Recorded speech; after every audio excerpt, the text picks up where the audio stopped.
that don't know my real name. They just know me as Wall Street. Some people Right. don't even know my real. So it's like when I say my name, I'm answering me born who's Wall Street. It was like a coming out party for some people. They say, "Oh, that the Wall Street fella. Yeah, okay, that the Wall Street fella." You know, it's like But Anselm, hear this now. When I left high school, now I went to school as Diana Benston. Right, but I remember when I was younger, I had this first name, 𝗪𝗧𝗎. But children used to mash it up and call it Vane. So my grandmother said, use your middle name. So when I went to Trinidad, they use Diana. Okay, good. When I went, I forget about this first name. When I went to get my papers as, my passport and my ID card and thing, and I had to present my birth paper, I seen this W name again. I said, well, who's this? So long I ain't see it. And I was like, oh, this is my real name, 𝗪𝗧𝗎. But in my family, nobody calls me 𝗪𝗧𝗎. Everybody calls me Greta. That's my nickname, Greta or Greta. But and why is that? Because an uncle wanted to name me after Greta Garbo, the actress, because he likes her. He wanted to name me Greta Jolene. But 𝗪𝗧𝗎 Diana won out, which I'm glad, because I don't look like no Jolene. But a lot of us had home name and real name. My home name is Tommy. That's not my real name, of course. You understand? But in the neighborhood, my friends used to call me Fat Music. So you had a nickname everywhere, Fat Music. In school was 𝗧𝗥𝗜𝗘𝗧𝗦. Then the kids came through school after in lower forms, never knew my name. Just say 𝗧𝗥. Just know me as 𝗧𝗥. They never knew what my name was. Maybe after a while they found out. The fellas in the neighborhood used to call me Molasses because I was thick, dark, and smooth and sweet. Molasses. I thought molasses. they would have called you honey. No, molasses. Because that thick honey thick too, No, but but in the sun, when you're around the sun, you get a darker complexion. So since I'm here, in this cold climate, I get my mother likeness, But but Diana just say that, right? Why does Trinidadian say the sun hot? I don't know. But guess what? And the pipe running. Yeah. Or rain falling. But I remember my grandmother came up to visit us. That must have been like 1974 or so. And she upstairs, and it's sunny, eh? So she upstairs and she think the sun hot. So she run downstairs. Man, she come upstairs falling because even though the sun was shining bright, it was cold as heck. So the sun could be cold too. That's the point I'm trying to make. Oh, the sun could be cold. Yeah. The sun, the sun could be bright and it could be very cold. Somebody got that one from me. The pipe running, rain falling, the sun hot. Yeah, the sun hot. Yeah, rain falling, boy. Yeah, boy. And hey, you know, hold up to hey, watch now. Reverse back now. Reverse back. Reverse. Exactly. Yeah. Hey, leave my Trinbagonians alone. Yeah, No, what? No, we good. No, we real good. We the best. Yeah, boy. Nobody can stop us, man. Colloquial language. Yes, Cindy J said, turn on the TV. Yes, right. So, hey, get them turn on the TV.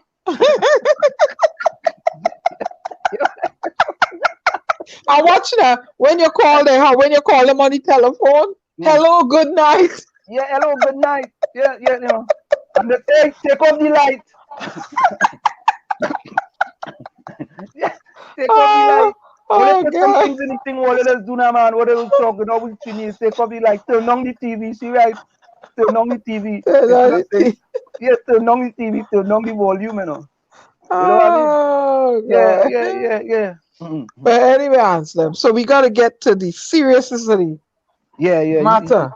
Enough of the jokes, boy. Joke done. Yeah. You got to be light-hearted, but a serious thing going on in Trinidad today, boy. Serious thing going on in Trinidad today. Told me somebody want to beat the Prime Minister. You see? Well, listen to this. I want to say this. I want to say this. And I want to start with this young lady here. This young lady is a Venezuelan. Let me see if I get she right here. Before I get that other young lady, let me get this one up here. Let me take a listen to this young lady here. Let me tell you something.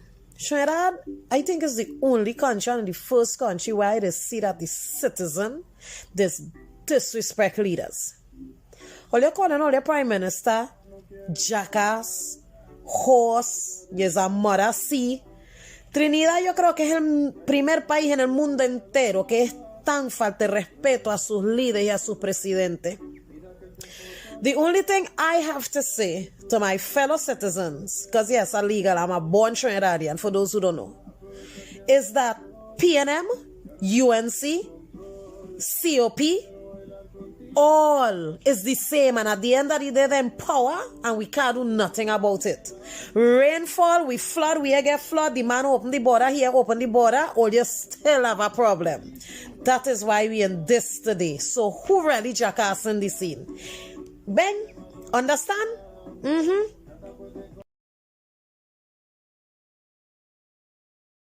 Let's listen to the video that's causing controversy all over Trinidad and Tobago. And let me say this before I put up the video. You see, until we as Trinidadians, right, start to call a spade, regardless whether he is a UNC, a PNM, a COP, a TOP, a ILP, a MSJ, and when people are wrong, right, we have to call it. Now listen to this. I consider myself to be a PNM activist living in the United States of America. And I am very transparent with that. But there are some of us who, if you're supporting our party and you support the party, nothing wrong with that. Nothing wrong. So come on, listen, I'm a supporter of that party. Support your party to the fullest. Right? But you see this one, boy? This one? Take a listen. Rowley, I'm calling out to you, you big old donkey. You hear me? Hear me well. Somebody tag him. I want him to hear me. I am not afraid of you. And given the opportunity, I'll smack the dotishness and the foolishness off your face. Because you're an incompetent a-hole. That is what you are. Rowley wants to come out and bumpy gum Kamla this, Kamla that. Shut your blasted mouth, because I tell you, give me the chance, I'll wipe that dotishness off your face. I'll wipe it off. You'll get licks from a woman. Blame your blasted self and your incompetent latrine flies you have like tail behind you. Boy, I tell you, you see this? That's what Terrence Dialsing want. Want some good hand and mash up all your teeth and all your mouth. Some good fists. That's what you want. That's what you want. Shove some good fists down on your mouth. Rowley can't run his own household because he putting down children all over, much less for our country. Why is it that the people who live in the strong, die-hard UNC areas are the individuals who are falling victims to COVID-19 and dying? Nobody in Bitam, nobody in Silot, nobody in Mova, nobody in Laventille, nobody in 𝗪𝗶𝗹𝗏. You're hearing about it, but the people in the UNC strongholds are the people who are dying, who are falling victims to COVID. And tell me a lie, Trinidad and Tobago. No, you see, it is important for us, right, whether you support a party or not, right, for when you come to social media, at least try to make it somewhat factual. That's all people ask of you. If you're a blogger, you have plenty views, you have, fine. But you see that? You see that one? You see that one? Overboard. Oh, Diana, thank you so much, Diana. She went totally overboard. And to me, yes, the UNC can't control their activists. But the UNC, I've not seen it. The UNC supposed to say they don't support those type of statements. Nope. They're supposed to publicly come out and say that. And it's the same thing as was the PNM. Same exact thing. They're supposed to come out and say, we do not support that. Silence is consent. Silence is consent. Right? And we want to talk about unity. Where are we going to start? We have to start when people like that are going to make those type of statements. Why she pick 𝗪𝗶𝗹𝗏? Why she pick 𝗪𝗏𝗏𝗧𝗏? Why she pick 𝗪𝗏𝗏𝗏𝗏? Because it's a certain message she wanted to send. She wanted to send that message. And people can say what they want. She made this statement, If she make it, and then she come with a fake apology this morning. A fake apology, but she mother tell she to take down the post. If your mother told you to take down the post because your mother know you was wrong. That's right. If your mother tell you to take down the post, your mother know you were wrong. So when you come with this fake apology for your facts, but you get information from the people in the Ministry of Health or wherever you get it from. If you get keep it to yourself now, it's not the information you have to share. Especially that type of information. Nah, man. And all you want to talk about unity this and unity that. And certain people should be denouncing her. That's right. Because she's attacking the leader of the country and making leaders of the country, I should say, and making physical threats.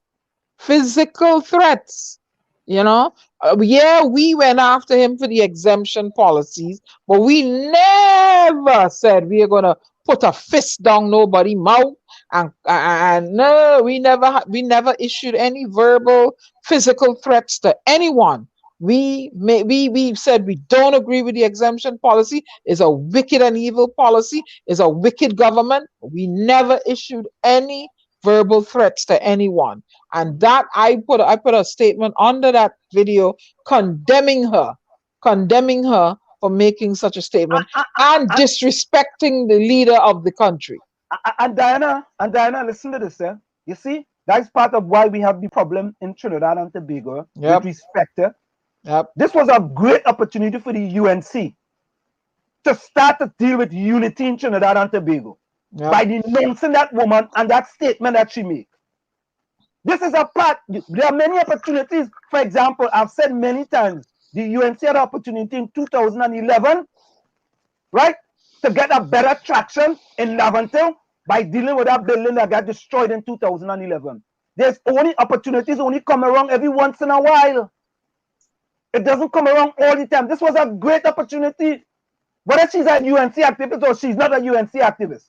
All right, let's put it aside, Diana and Tommy. She's not a UNC activist. Put that aside, right? However, she said UNC strongholds. Yep. UNC strongholds. She put all in the mix. She put all in the soup. I take it short of the soup. What she made was terrorist threats, you know. Yeah, you can't. Yeah. Here in this country, she got arrested for making terroristic threats. Long time, but she did long time. Yep. You gonna make them kind of threats against Joe Biden and Kamala Harris, and you crazy? And you still outside, but you inside long time. Look, you know, and Diana, I went to a tenant of mine some good years back, and said to him, "Mister, I want my rent when I come back here, or else I'll deal with you." You know what? When I got back and I rang the bell, he didn't come out. You know what happened? The police pull up and they put cuffs on me, you know, for making terrorist threats. You threatening me, man? Terrorist threats. That was the charge. So the point I'm trying to make is that here, she would be facing some serious problems if she was in the United States and made a trip like that, especially. Yeah, but Tommy and Diana, this is what it is, boy. Before people step back and put party aside, put aside UNC. Forget about UNC, forget about PNM. Look at the statements the young lady made. And there was no facts. There was no facts, right, to substantiate a statement. None.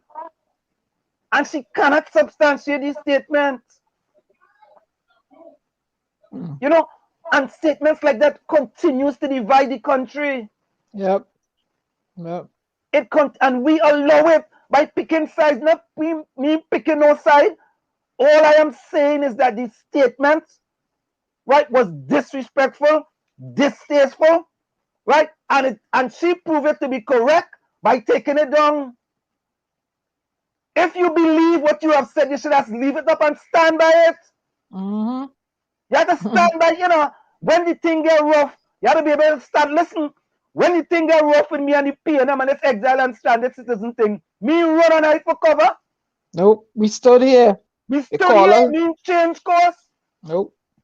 We stood and I take all the fire because I strongly believe what I'm standing for. If you strongly believe that was going on in the country, you should stand by it. But she couldn't stand by it. Nope. Because she knew what she's trying to do. She knew exactly what we was trying to do. Divisive politics. Divisive politics. Correct is right. So what do you expect? What do you expect other people to do? We are living here in America, you know. We know about race, you know. We know what, when you talk about race in America, we living in the belly of the beast, you know. Correct is right. When I leave this house on a daily basis, I go outside as a black man in this country. There's no guarantee I will return to my family. That's right. We face that 24/7. Today's the anniversary. 1 year since George Floyd died. 1 year today. And the world saw what happened with George Floyd, so they know exactly what we're putting up with here. Yes. And you fanning the flames of racism in Trinidad and Tobago. That's what you did.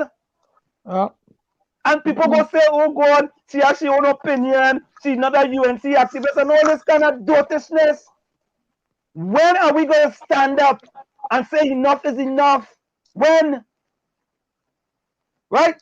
Trinidad is too small a place for this divisive rhetoric. I have always said, it is okay to have political rivals. It's okay. That's healthy.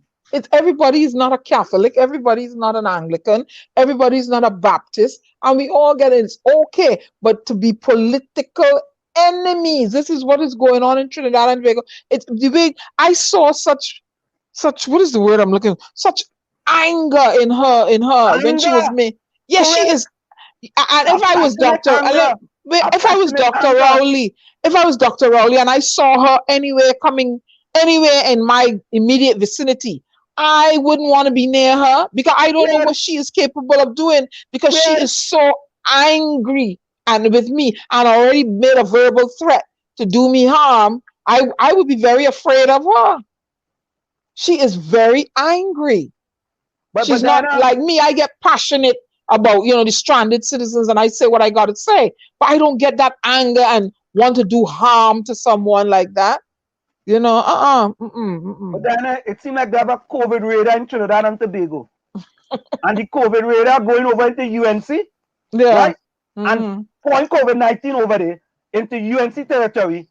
And when they go in the PNM stronghold, right, the radar ain't working. No. It's only working in UNC. And people trying to make excuses for this woman's behavior. That makes it even worse. And I've put this quote up.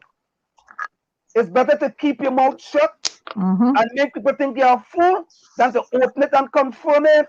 Mark Twain. Mark Twain. Mark Twain. So and this is it, Diana. When we want to talk about unity and talk about unity and talk about unity this and unity that, and when time comes for them to stand for unity, what do they do? They pick sides. They pick sides. When are we going to stop that? When? What I realize, right? What is happening in Trinidad and Tobago? People are getting too enraged and at the decision. Okay, we bashed him for the exemption policy, but I'm not getting high blood pressure and want to kill the man and do stupidness over. No, we're going to take our stance and continue bashing and continue bringing innovative ideas, how best you can repatriate the citizens, offer innovations on how best to reopen when the state of emergency is over with, and re-employ people. But to get that enraged and angry and irate, that is that is the last resort for an exhausted mind. Meanwhile, on the ground, we need people to behave responsibly. If they're acting irresponsible, they're gonna reap the fruit of their actions. That's right. Nothing's happening by chance. And they can't be pointing a finger at anybody when they're not doing the right thing. And Tommy, somebody pointed out to me again, you don't live in Trinidad and Tobago. Okay. I don't know when all they will stop with that foolishness, We had to go through our lockdown here. We had to go through I mean, I really don't know when all they will stop with that. Yeah. Right? We have the same issues they have. I mean, we have the same exact issue. And the person talking about and somebody is a PNM supporter. I tell oh my God, what does that have to do? From under? What Rocky come from under? Like he never listened to this program and he don't criticize the PNM. I said, but what the hell? He had to be living on that rock. And that rock must be, I asked him what planet he had to be living on. He must be living on Mars, and that Chinese spaceship that come out of Mars and land some other place. He was have to be on that spaceship. But we never talk about the vaccine here. The vaccine. When I tell them that should be ordering 2 million vaccines so they can vaccinate 1 million people in China. You see, them and we brought Dr. Faith on to quell their fears about the vaccine. Give us a. I mean, what do you mean we don't talk about the vaccine? He probably wasn't listening to that show. Let him go and look back at the old shows and see what we are. But and then he tried to defame me or whatever it is. I tell him thank you very kindly for the compliment. He's so dotish. I tell him thank you very kindly for the compliment. You know, he said to me, like, you don't even know what a compliment is. Oh my word. Oh my word. Oh God. Oh God. Oh, sometimes you just leave those people alone. No, after a while I just leave him alone. I say, it's sad. It's sad, what's going on down there. It's sad. You know. And until Diana and Tommy, until people start to speak truth to power and don't let the red and yellow sunglasses blind them, we'll continue down this road over and over and over and over. But my thing is, somebody has to run the country. And what I see emerging in Trinidad and Tobago is I saw it years ago, because remember I was raised in Barbados, right? So I have a different I was raised there as an outsider looking in.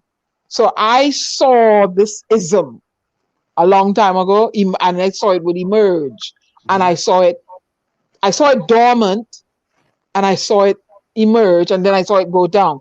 Remember, I was an outsider looking in, right? I saw it, and I said, "Wow!" And I saw the bourgeois society. I saw it because I was victim of it. Right?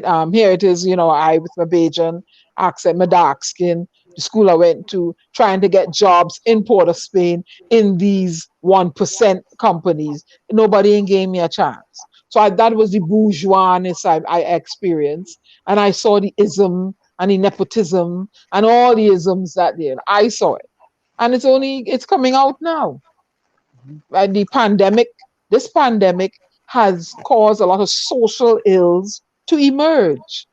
Lots of social ills. You have men, look, this guy killed his wife the other day. I guess he chopped her up, he beat and killed himself. A lot of social diseases are emerging. People are depressed. There's depression. The children, they're anxious, anxiety.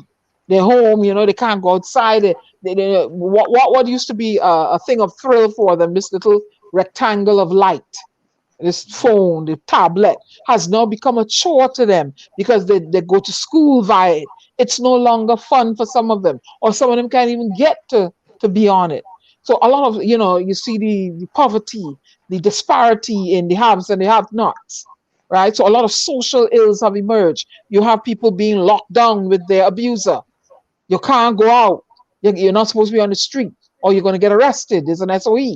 So I have to stay in with my abuser, whatever type of abuse is going on, right? So this pandemic has have a lot of social ills emerging. Now, is Trinidad and Tobago going to have things in place when the SOE comes out? When these children come out of this lockdown, are you going to have services in schools to talk? Are you going to let them talk about it?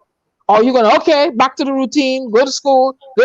You have to address these things within these children. They're going to come out with anxieties. They're going to come out with, some of them are going to have fallen behind in their work because according to wherever I heard, 40,000 of them are not logging on at a time, whether it be falling off the grid, whether it be willful, or whether it be they don't have access to the internet. Now, how are you going to handle these children that have fallen behind because of the lack of the internet, right? You're going to have children, they can't keep up with the work. Then the teacher's job now is to try to bring the student along. There's going to be a whole lot of ills. Is Trinidad and Tobago prepared for this? Are you prepared? Instead of fighting each other in Parliament. That's what I'm seeing as I'm a Trinbagonian, but I'm watching what's going on. Are you guys in it? When these children come back to school, we're going to have measures in place for them to be able to cope and continue and keep up with the rest of the world. But no, everybody will, the PNM do this, and the UNC do this, and this body do this. And I personally, Waveney Diana McDonald, I am sick of the sandbox politics. I am sick of it. What are you doing for your children? Yes, you lock out the citizens, they're stranded, they get depressed, they're sick, they come back home, they can't bury their loved ones. This one's sick, lungs collapse, this one had a miscarriage, this one depressed. What you doing? One round of medication? What did you do for these citizens? Now, how are you going to handle your children now?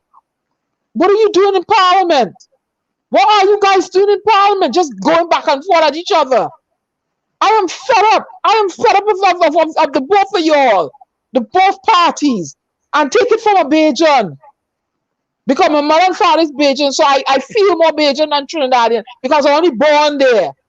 But I'm tired of all the nonsense. What it is all doing for the children? The children are going to come out and they're going to need help. What are you doing, Honorable Prime Minister? What are you doing, Madam Bissessa? Are you coming together and finding some common ground to steer your children and steer them well into it? Y'all are not going to be at the helm forever. Are you putting programs in place to handle your population? No, or you're fighting amongst each other, this one and that one. I fed up. So you could imagine there are people that fed up with the both of all you too. Telling you all here, people fed up. Anselm and Diana always talk about the culture of abuse that exists in Trinidad that is so despicable. And the plot thickens, it gets worse as time goes on. We have abuse from the process, abuse from the police. Look at what's his name, Alexander, concerning body cams. They are so, the abuse is so entrenched that they will do anything to keep it up. You know what I mean? So, like they say, sometimes you can't see the forest for the trees. Those people who are right there, they cannot see what's going on because they're right in the forest. We who look from afar, we can see clearer, much clearer as to what is going on in Trinidad and Tobago. And Tommy, We want better. The process to apply for this grant, this unemployment grant, is like headache to get a $1,500. What $1,500 could do? What $1,500 could do?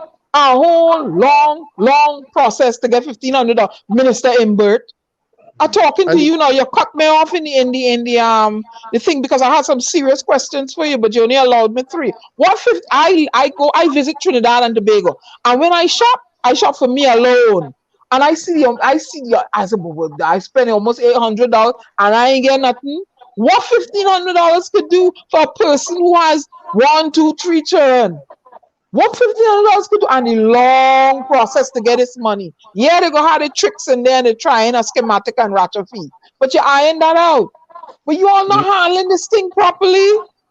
And you don't want to lean on Mr. LeBron. You don't want to lean on Tommy. You don't want to lean on 𝗪𝗶𝗹𝗵𝗏. You don't want to lean on me for ideas on how to, and other people of the diaspora to help make Trinidad and Tobago a better place. No, we are still out there. Or they run away from here. Or they don't know nothing. Waiting, you're sleeping up under a rock. We have ideas we can offer you all. Lean on us. And let us help you all bring the country forward. And Slim, you're approaching top of the hour. Yeah. And not forgetting the exemption is an abuse of power. That's what that is. I don't know what purpose it served to lock COVID out the country, where COVID find a way down the back door and come in. Oh boy. Well, folks, of course, it's In the Village with the Dark Triplets on WZY 95.9 FM. We come to you every Tuesday, Thursday, and Saturday. We're gonna go for a quick break. Let's get Kitchener in here, curfew time. Let's see if we could get this one here before they put on. Oh, they're gonna. Hold on, we're gonna get Kitchener curfew time after this quick. Let's get this in here. Hold on, folks. Yeah, you know, I mean, to me, I think for us, we are trying to basically, you know, yeah, to Keisha say people still waiting on a grant from last year. Oh God. Well, okay, the phone kind of slow tonight, you know what I mean? Yeah. This unforgettable vacation memory. So folks, it's In the Village with the Dark Triplets on WZY 95.9 FM. Here we go.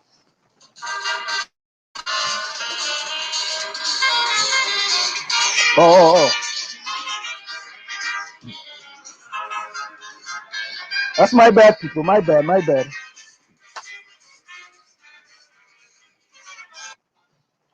Hearing it, Ansel. We're hearing it. Yeah, no, put it up. Sorry, my bad.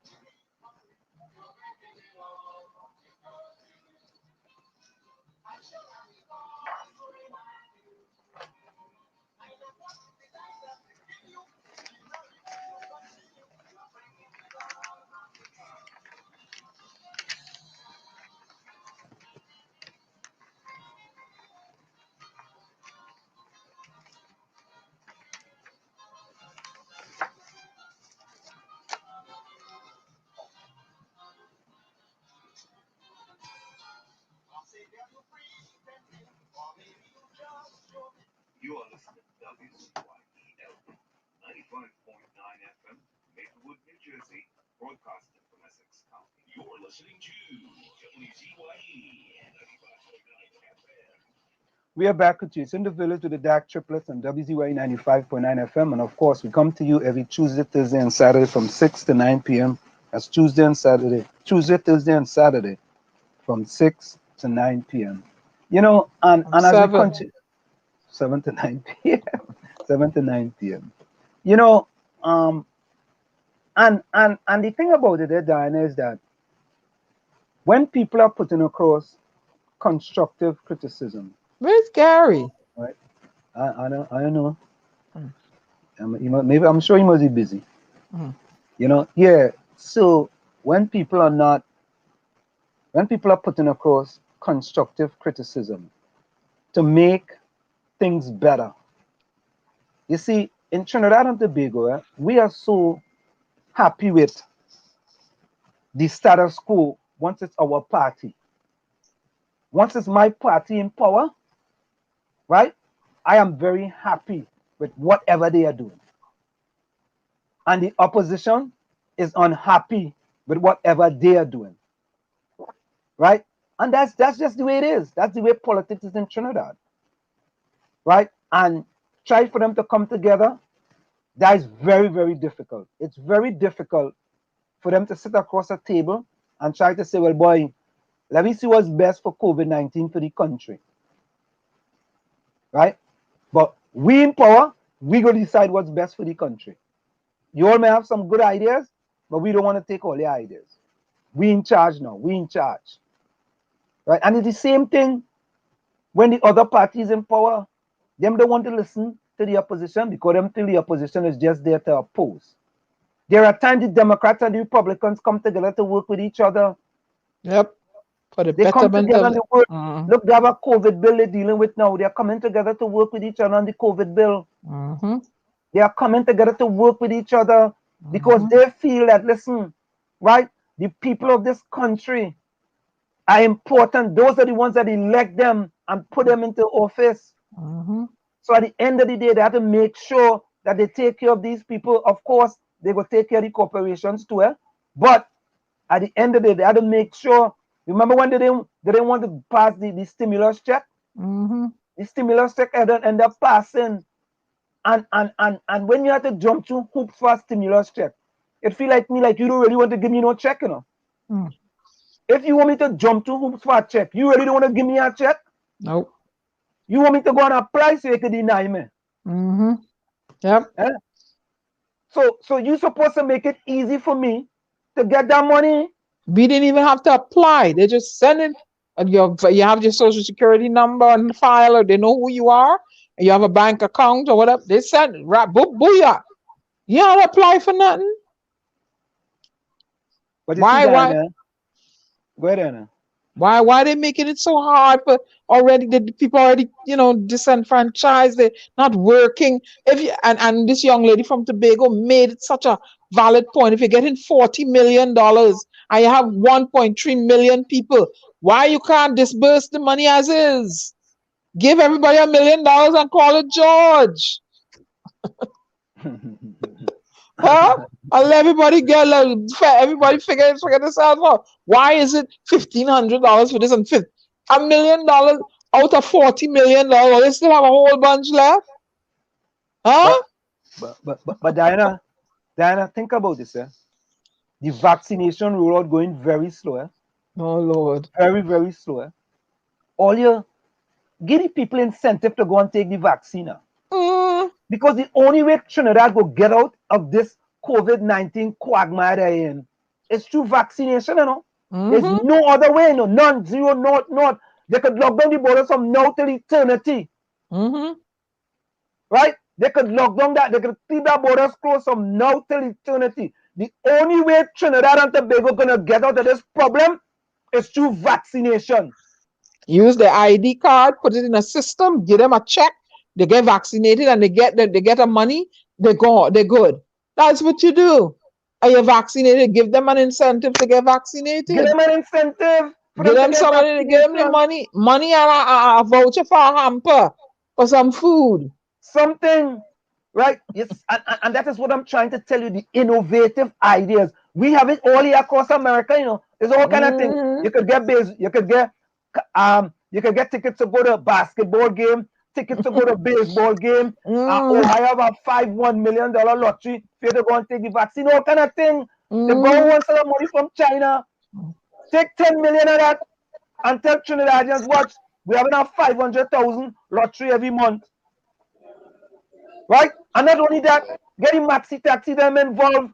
Let them transport people to the vaccination places. Have So they can get drive-through vaccination in their own car with their ID card. Let me use the word, juke them in the arm right there. Juke them in the arm. They practice social distancing and they keep on rolling. They don't have to stay nowhere. They're already isolated in the car. You juke them in the arm with their ID card and whatever, and they're gone. But Diana, not only that, there's only 1.3 million people. Create an app. Every time a person, everybody take that vaccination, put a name in an app, so you can follow up with them. Yep. You can follow up with them. This is easy stuff. We have an Apple engineer. Apple engineer could create the thing for you. Ashon is 𝗪𝗶𝗹𝗶𝗏. I think 𝗪𝗶𝗹𝗶𝗏 is the name. She can create an app for you. I'm sure she could do that sleeping. You understand? So to me, you're coming at press conference and you're talking all kind of talk. People don't want to hear that talk no more. Nope. They're tired of hearing that. Yep, they're getting fed up. Vaccinate the people. Give them an incentive. When you vaccinate, you get a check. Now you know you're giving them some sort of relief, and you're vaccinating them too, and you're giving them a hamper. Hello, you know how they're gonna show up, but you do it. If you can't do it in an orderly manner, alphabetically or something. But you're coming with some sort of ID, so you know they can't double dip. But you know how Trini's smart. But then if you have an app, if you put them name in an app, right? If you put the name in an app, once the person come up, you have an iPad. What's your name? John Smith? Or John Smith, where you live? All right. No, John Smith. You don't get fixed up already. With the ID, yeah. It's a valid ID. I mean, the thing's so easy. It's so easy. And Slim, as you were saying, bipartisanship is needed to make the thing happen and make the country go forward. We don't need the opposition just opposing every bloody thing. Just locking down the country, shutting people out, and you have to. Well, now they're locked down. Now it's time to go into district by district and have vaccination drives, bit by bit. You give them money, you give them hamper, and slowly but surely, because you have everybody locked in, they control. It is under control. They're not out running around crazy. Go into each jurisdiction with the army if you have to, in case they get out of control, right? With some sort of police, the army, whomever, get them some work to do, right? And you get them district by district. I know Trinidad and Tobago, district by district by district, right? And you was here on Monday where we come in, and so you don't have people coming from the traveling now, and if the virus, like your girl say, is in the UNC strongholds, you don't have people running from down there going to the Gene Pier area to get vaccinated. You contain it in that area, and you vaccinate people in that area. I mean, they don't want to listen to us. They don't even let us in on the news conferences so we can ask these pertinent questions. They just see us as rebel rousers, troublemakers. We don't know what we're talking about. You know, who's this gal here with this funny accent? What she know? You contained it, vaccinate them within their jurisdiction, and they're all at home now. Easy as pie. Easy as pie. Easy peasy. Oh, we have a new person, 𝗪𝗏𝗘𝗧𝗦. Where you from? 𝗪𝗏𝗘𝗧𝗧 says, oh no. What do you mean by that, Alex? Welcome. 𝗪𝗏𝗘𝗧𝗧 says, oh no. Of course, Omar is locked in and join us. Antonio Clemens says, 41 friends dwaddling with the destruction of our country. Takisha is also here. Omar as well. We had another new person I just saw. Let me see who that is. Arnold John is also. Soraya Belfon. Soraya, where are you from? Soraya, if you're still there. Soraya seems to be a new other person as well. We also have Erica John with us. We have Cindy J and Omar and Gayatri and Steve Trini Lopez, Curtis Montresard. Many of them joining us as well in the village with the dark triplets. And of course, we have easy as pie. Lock everybody, right, Tommy? Everybody home. Go and find them in the home and in the village. And in the village here, and vaccinate them right there and then. Booyah! Get them the check. Get them the hamper. Talk done. Get the council members involved. Get the aldermen, all the women, or whoever. Get them what to do. Let them go. And like you were saying, like Anthony was saying, incentives. Come up with incentives. Incentivize the people. Incentivize the people. Yep. These are people who are struggling daily. Some people can't put food on the table. Yep. Get them And if you food. put an incentive program in Trinidad to go vaccinate 500,000 people by get the In vaccine record first. time. Only get the vaccine. Only Yeah, get the vaccine. but I think based on the fact that some may have side effects, they need to give them the one shot. Johnson. Well, listen, I don't care which one they get. The country is in dire straits, even though I somehow do believe them numbers about people being positive on a daily basis. We had that discussion already, and we had some other people who and I'm not convinced that that number they're saying on a 24-hour basis is the actual number for 24 hours. But today I got a text that 𝗩𝗶𝗹𝗶𝗵 passed away from COVID. My condolences to his family. You know who that is, Arsenal? Yeah, that is Steel Band guy, right? Yeah, the 𝗪𝗶𝗹𝗵𝗃. Yeah. I know him. I know Bobby personally. Yeah, I saw that. I think I know him too. Yeah, I know of him. And the other thing too, the government has to stop focusing on all the deaths in Trinidad and Tobago. Mm-hmm. I mean, in New Jersey, fair in people. I can't hear the last day here in New Jersey, how many people dead in New Jersey from COVID-19. I can't remember the last day. Every single day, all are coming out. 20 days today, 40 days today, 25 days today. What do you expect from the people in the country? No, but here. What do you expect? Fair. Right? 560 positive cases today. Right? Look, New Jersey gonna open back up in September. New York opening back up in September. We already in May. Is Trinidad and Tobago gonna be open back up in September? It's left to be seen.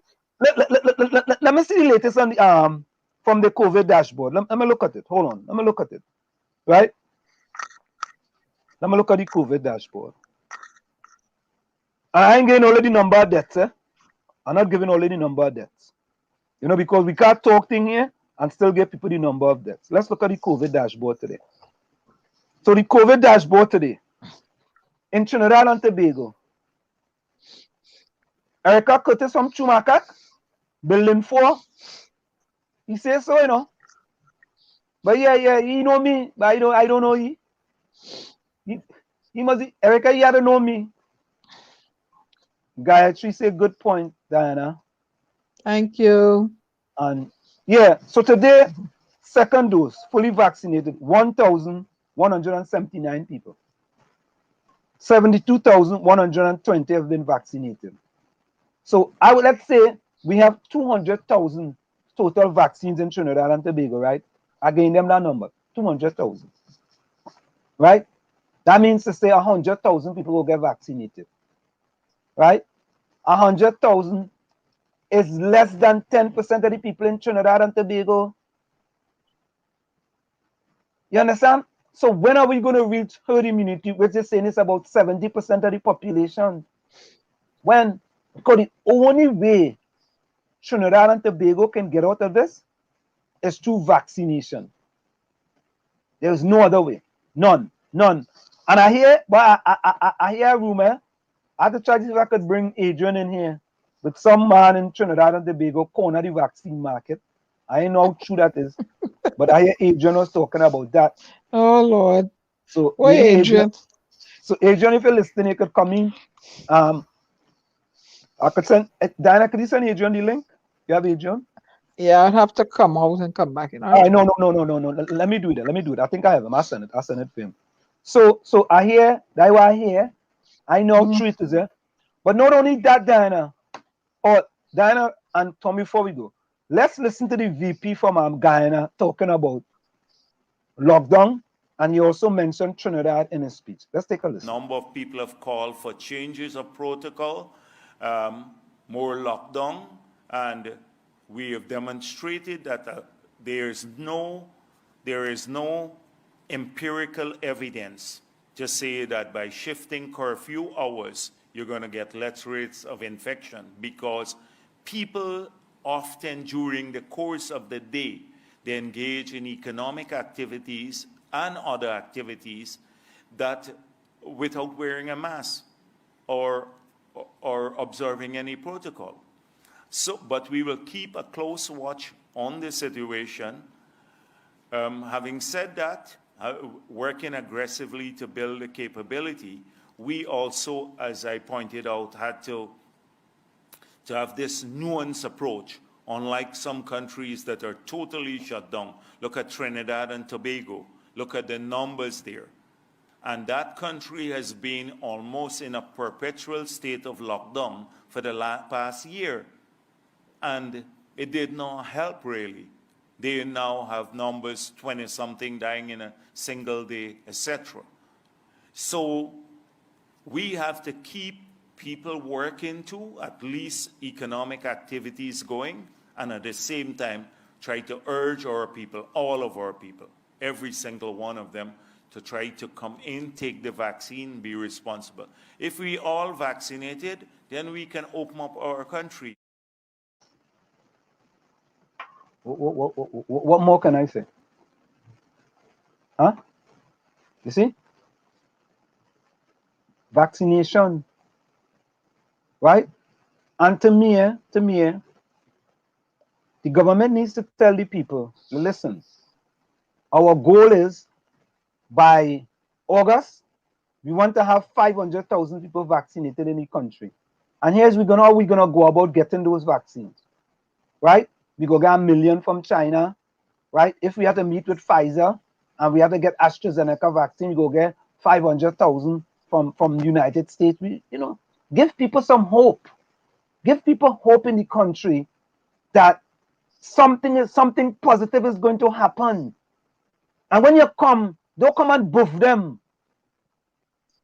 Don't buff them. Come a little compassionate and speak with them, right? Don't come and like every time you come to buff the country. Come on, man. We are better than that. Abuse. That's what you call that. Tommy, as you say that, there's 6 types of abuse, Of course. There's physical abuse, there's sexual abuse, there's verbal emotional abuse, there's mental psychological abuse, there's financial economic abuse, and there's cultural identity. These are all abuse. And all of them, every last one of those that we have issues with. Serious problem going on. Don't talk about the abuse of power. Oh my. So and the thing about it is that when people, educated individuals, put certain things on the table, the first thing they will tell, especially us, all they don't live here, all they don't live here, all they don't know what's going on here, right? All they live out there, all you're good, right? When we had difficulties here with COVID-19, they were dealing with solutions, how to rectify the problem. How do we deal with the problem? America realized one time, as soon as my partner Joe come into office, President Joseph Biden come into office, he said, we go vaccinate, we way out of this thing. You could get a vaccine anywhere now in New Jersey. Go online, they have a place, right? You think, you make your appointment, you go get your chip, you wait, you get your next chip, thing done. As a matter of fact, come September, the school where I'm teaching, everybody has to be vaccinated. Everybody. No, well, not everybody. Unless you have certain illness and you can't take the vaccine and you can prove that, then you don't have to get vaccinated. All right? But there's also a huge anti-vax movement stirring up to it. No, I agree with that. I agree with that. I understand that a lot of people are going to be hesitant to take the vaccine. You have to understand that, right? That's just the atmosphere and climate that we are living in today, right? But with a small country like Trinidad and Tobago, where people are basically on top of each other. You understand? The vaccination is important. And the way how things happening in Trinidad overnight. And the thing about it is that with Venezuela right next door, right? You better start to vaccinate as quick as possible. Because if 10, let me just say for example, 10 Venezuelans come in, 200 of them try to come in, and 10 alone pass through. Right? If out of the 10 of them, one of them brings something. Only one had to bring something, you know. Yep. One. And then there's a new Indian strain. Oh Lord. Right? If that strain comes to Trinidad, that's what I tell you, we are going to be in lockdown mode for a long time. Because the viruses are things that mutate, you know, like human beings. So, you know, I went and I read upon it and I listened to Dr. Faith. It mutates, so like the flu, you know, every flu season you get a different. You have to get a flu shot, a booster shot. So it's going to be mutate and mutate and mutate. So it's going to mutate. They're going to hear, oh, different variant. So when they hear this word variant, everybody frightened. Oh, borders keep the country closed forever to keep out the variant. So then you should keep the country closed and don't vaccinate none of your children for none of the childhood diseases then. Because apparently this COVID is going to be with us forever. This coronavirus. If you look at the back of the Lysol can, right on there it says, kills coronavirus. Now this is a different strain of the virus we're dealing with. Look at the back of the Lysol can. You will see it says, kills coronavirus. So that means coronavirus been around forever, but just the strain is more deadly. So it mutated and mutated and mutated. So you're going to hear a variant, P variant, Q variant, R. So if the whole alphabet variant and it rotates and come again, you're going to keep the borders closed? You got to be proactive. Now everybody locked down.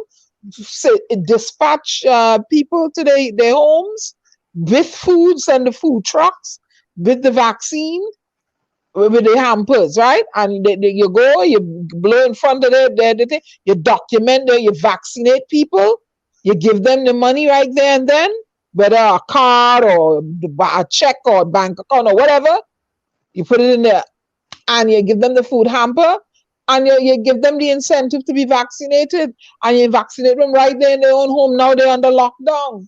Or under the SOE is, you know, the national pause is occurring. Use it because Trinidad is a busy society. They're accustomed moving around. Use this time to reset the country and to come back out. The children need to be vaccinated to return to school too. What are you doing? What you're going to send those children together to go write SCA unvaccinated? You're going to send those children together.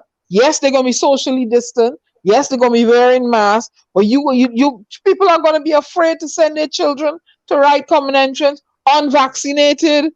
You should be vaccinating them. Those should be the ones getting vaccinated now because they have to go out and write exams. I don't hear nobody talking about that in Parliament.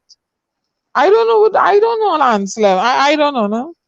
Well, let me say maybe my head screw on back with Anselm. I don't think so. But listen to this. This fella, police pull him over for because he break the curfew. But let me listen to the fella. Listen to this one.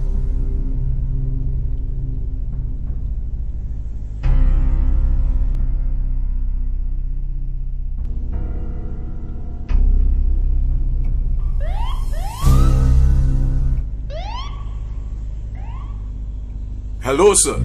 What the hell you doing on the road this hour? Don't you know that there's a curfew in effect? Or you're just plain stupid? Well, officer. Ah, shut up. I don't want to hear you. All you're too blasted, unruly, and lawless. Well, officer. If you wasn't smelling so stink, I would have carried your ass down to jail. Thank you, sprang of God, that I'm letting you off with a warning, and not a cutlass, and jail. Go home. Yeah, well, officer. Go home.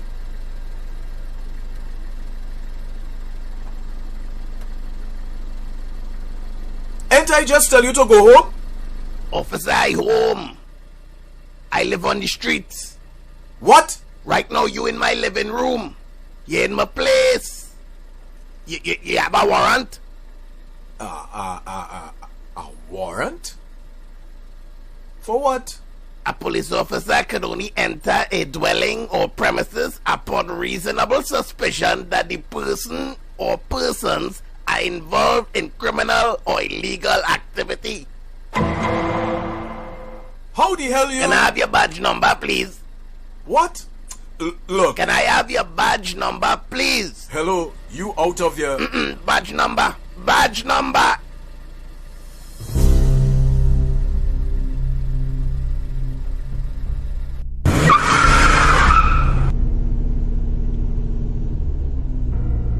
Oh my.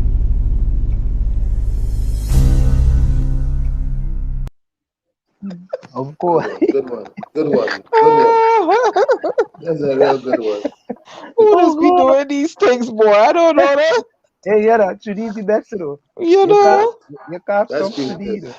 But Anselm, did you see the one with where the girl called for her benefits now? Right. Ursula. She said she called for she NIS because you ain't living till 65. Oh yeah. I see that one. She wants the benefits now. Yeah. And she wants she mother on to go. She mother dead last week, and she didn't reach 65. But I nearly. But Diana and Tommy, all you know, there was this big vaccine mix-up in Tobago. Eh?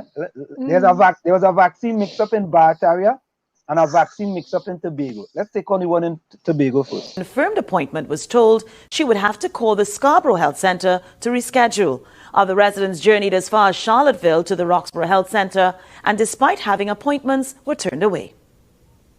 After a while, when we met about after 9 o'clock, they had an announcement. They said that the people who are not on the list with the nurse that came from Tongue, which is Nurse Davis, she received a list from Tongue this morning. And these people are the people who will be getting vaccine today. And now we have to put our name on a list at the reception desk there. And they will call us and tell us when we will be able to get an appointment to get our vaccine. Other than that, I was told by Nurse Davis to call Scarborough and make an appointment at Scarborough, and Scarborough sends the list up to Roxborough for people to be vaccinated. When contacted, the CEO of the Tobago Regional Health Authority, Wesley Orr, said his records indicated that the woman was not on the list to be vaccinated on Friday. However, he said all efforts will be made to have her vaccinated before the end of the week. There was a vaccine mix-up at the Barataria Health Centre. In a voice note circulating on social media, a woman claims that her parents, who had received their first dose of the AstraZeneca vaccine, got a call to come in for what they thought was a second shot. She says it seems strange because they already had appointment dates and weren't expected to go in as yet, but they complied. She claims there were a lot of people at the facility and forms were being pre-filled by nursing staff to allow the process to flow faster. However, when her parents read it, they stated that they would be receiving their first dose of the Sinopharm vaccine and not their second dose of AstraZeneca. After alerting nurses, the woman alleges that staff ripped up the form and halted the vaccination process. Chief Executive Officer for the Northwest Regional Health Authority, 𝗪𝗓, confirmed to the Express she had been made aware of the incident. She noted, however, that from her information, there had not been any halt of the vaccination process. Bass said when the customer service representative was assisting the couple to fill out their pre-registration forms, she did inquire whether they were in attendance to receive their first dose of Sinopharm. At that time, they informed the CSR that they already received the first dose of AstraZeneca. An official then spoke with the couple after reviewing their immunization cards, and the couple was informed that their already scheduled appointment dates would be honored. The official apologized for the incident, and the couple exited the compound. There you go, boy. Have a mix-up in Tobago, have a mix-up in Barataria. Right? So, I mean, you know, I mean, I guess these things do happen, you know what I mean? Mm-hmm. These things do happen. And there was also there's also a video circulating with this drug, what is said supposed to be a drug that can help with COVID-19. I think this is the one Gary sent me last week. Let's listen to that one. Doctors could soon have a new tool in their arsenal for the fight against coronavirus. One America's Pearson Sharp has more on the medicine that researchers in Australia say could cure the virus in just 48 hours. The fight against coronavirus could have a powerful new weapon. It's called ivermectin. News out of Australia has revealed doctors are now successfully using the drug to treat patients infected with the coronavirus, with one doctor saying it makes corona very simple to kill. So far, the medicine hasn't been widely used against the coronavirus specifically, but is typically used for parasitic infections. However, a peer-reviewed study led by Monash University back in April found that even a single dose of the drug could kill the coronavirus in less than 48 hours. Ivermectin is well established and has been available since the 1970s. It's FDA approved and is on the World Health Organization's list of essential medicines. That means it has very few side effects and is considered one of the safest drugs in the world. In fact, in 2011, a scientific journal in Japan, where the medicine is originally from, called ivermectin a wonder drug, on the same level as penicillin and aspirin. And it's not only potent, it's also very inexpensive. The wholesale cost for a course of treatment is just 12 cents, meaning it's a safe and widely available treatment for the coronavirus. Australian doctor and Professor 𝗪𝗏 is spearheading efforts to raise awareness for the drug's effectiveness. It's an antiparasitic. It sits across South America, quite a bit in the USA, also India and Bangladesh. And in those places where trials between 80 and 160 patients were done, the amazing and surprising thing is there's not one paper where it was successful less than 100%. That is the actual factual result. It is curative within 6 to 8 days. He says when used in combination with two other drugs, an antiviral called doxycycline and zinc, that ivermectin is amazingly effective in treating the coronavirus. The medicine works by allowing healthy cells to quickly remove the virus, preventing it from taking hold.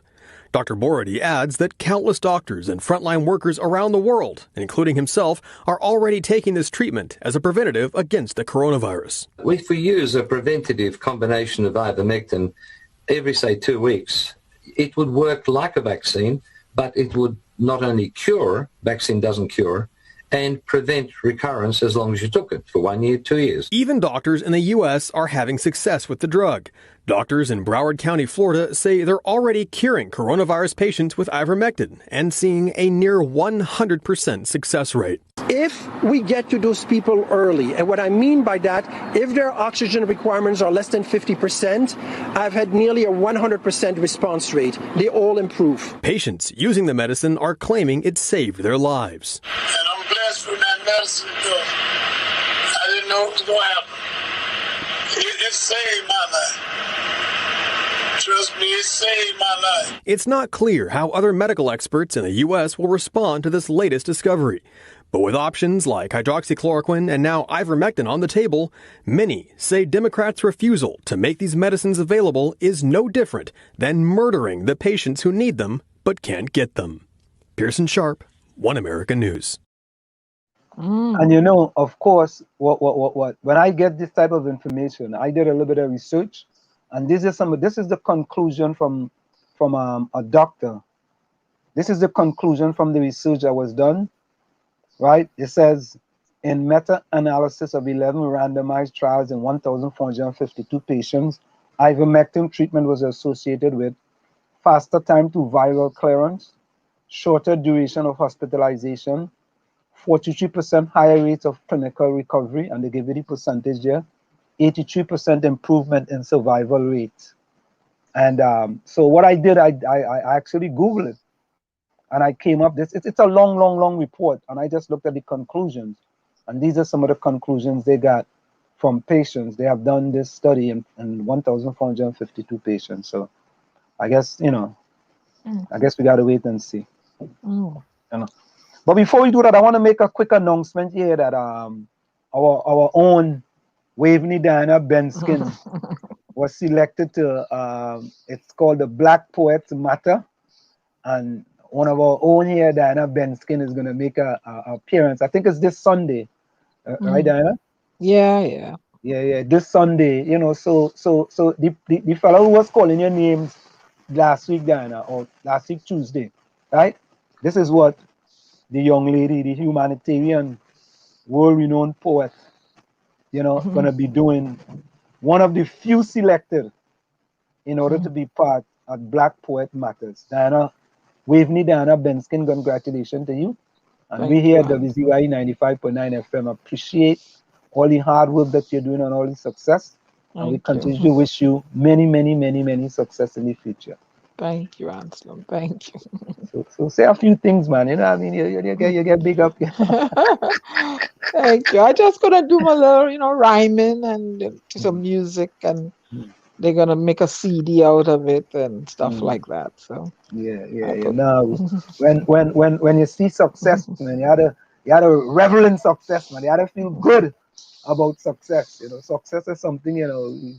Well, I like to tell people when the people that I know, you know, are being successful, I am happy. You know, I like to continue to put the blessings out there so they can be even more successful, because you know what you put out there is what happens. So I blow in the air of success. You know, and this is and you ain't even when you're going Martha's Vineyard. Yeah. But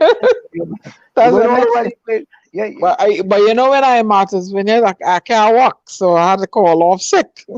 Well, now we guys are right, man. You know, when we were here to go in Martha's Vineyard and represent, man.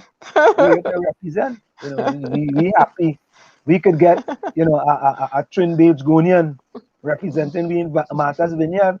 It's not anybody that end up in Martha's Vineyard, you know. I know. You know, you know, little fly-by-night place, you know. Yeah. You know, Martha's Vineyard is for a little black girl from what street? Yeah, I like that one. You see? That is it, man. Yeah, tell them, boy. Yeah, a little black girl from St. Augustine. Yeah, so it's success all about the place, Yeah. You know what I mean? Congratulations, my sister. Congratulations. Thank you, Tommy. Thank you. 𝗪𝗶𝗹𝗏. I'm going to do 𝗪𝗶𝗹𝗏. My piece. All right. But Diana, you know, market vendor a little something, right? Yeah. Yeah. I just a little something from my. I'm using the other word for the donkey that starts with a jack, and you know, lost. And don't jack so and so the place. I can't believe I hear that from the Prime Minister Trinidad to make a robust language and parliamentary language. Lost. What going on though? Fellas feeling the pressure, boy. As my trading friends will say, market pressure, boy, pressure. Market vendor, boy. We make market vendor popular. He was popular before then. He's popular. Well, what I'm saying, he get more popular now. Yeah, in Trinidad. Yeah, he get more popular now in Trinidad. But listen, well, it's two things I have here. A fella did a skit. A fella, you know, Trinidadians ain't easier. Let me get this one. A fella did a skit. If I see this man now, I want to hit him. Kitos, this fret me. He is damaging the country. If I see Terrence will get the head, but like, and then Fires will get his spin kick like, because right now, them don't know what they're doing. Him and he latrine followers and them, he bobby head, he stink, he nose big. I hate to see that shining head when he on TV. He just fret me because you know going on. Nobody in Laventille getting COVID. Nobody down Point getting COVID. Nobody in Dego Martin West getting COVID, right? Only people who vote for anti-camps getting the COVID, right? Because Oh, hey, what you see? You is Vicky by chance? Yes, this is Vicky. I am Vicky. Okay. Yeah, COVID here, right? By chance, you vote for anti-camps? Alrighty then. Alright, okay, here what? Just want to sign these documents here. We take no harass. Just sign. Yeah, just did. Yeah, put it right there. Sign right here. Oh, nice house. Right. Here, let me just see this right there. Yeah. Right, yes. Looks good, right? Okay. Woo! I did this now. I'm way. It is how to reach there, baby peanut. Oh shit, you dead. Oh, don't worry, I use ways. La la la la la la la la la la.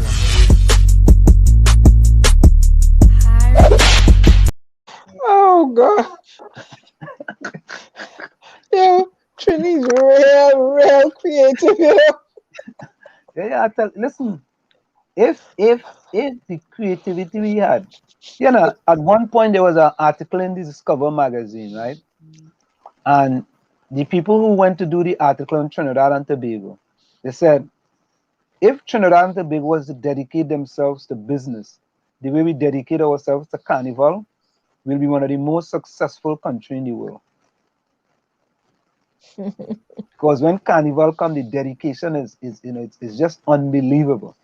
If we was to put that dedication elsewhere, we be untouchable, man. Untouchable. You know. So of course, you know, we had the day of prayer last week as well, over the weekend. You know, which at the way Trinidad is going, you know, anything that we could do to help Trinidad and Tobago, you know, I mean, I really don't see a problem. If we had to try to pray, if we had to, whatever we had to try to do, you know, to put the country in a different path. Yep. Something gotta give. Yeah, We can't continue the way they are, boy. We just can't continue this way, man, because it seems to be every day something different, boy. Every day something different. You know what I mean? And some of us defending the undefensible, the indefensible, undefensible, all the kind of defensibles you can think about, and we want to defend certain things. You know, we had to stand up, and we had to stand up. You know, and I personally, you know, decide that, you know, I like to use examples, and I can use myself as an example because I believe that the stance that we have took here for exile and stranded citizens, you know, is a stance for the right thing for the country. That's right. It's the right thing to do. At the end of the day, this is not about, yeah, because I'm a supporter of the PNM and the PNM of our policy, I have to stand up for that policy. Right? If you think that policy is not right for the country, because today you can see that policy wasn't the right policy for the country. At all. It wasn't the right policy. Right? Because if it was the right policy, the country would not have been in the state that it's in today. Nope. And somebody will tell you, well, you know, if we didn't let them come home, things might have been worse. You don't know that, and I don't know that. We don't know that. But we can use other countries as an examples where they never closed their borders, right? And they were never as bad as Trinidad is now. Nope. You know, yes, at one time we were the best in the world at one time, but it's not where you start, you know. How you finish. It's how you finish. And if I go and run a race and I start fast, and with 10 meters to go before the line, right? I run out of gas, right? And all the people in the race pass me, right? What good was it? At the end of the day, what good was it? So we had good things, yes, and we were bumping our chest. Maybe we got too overconfident. You know, maybe we did get overconfident.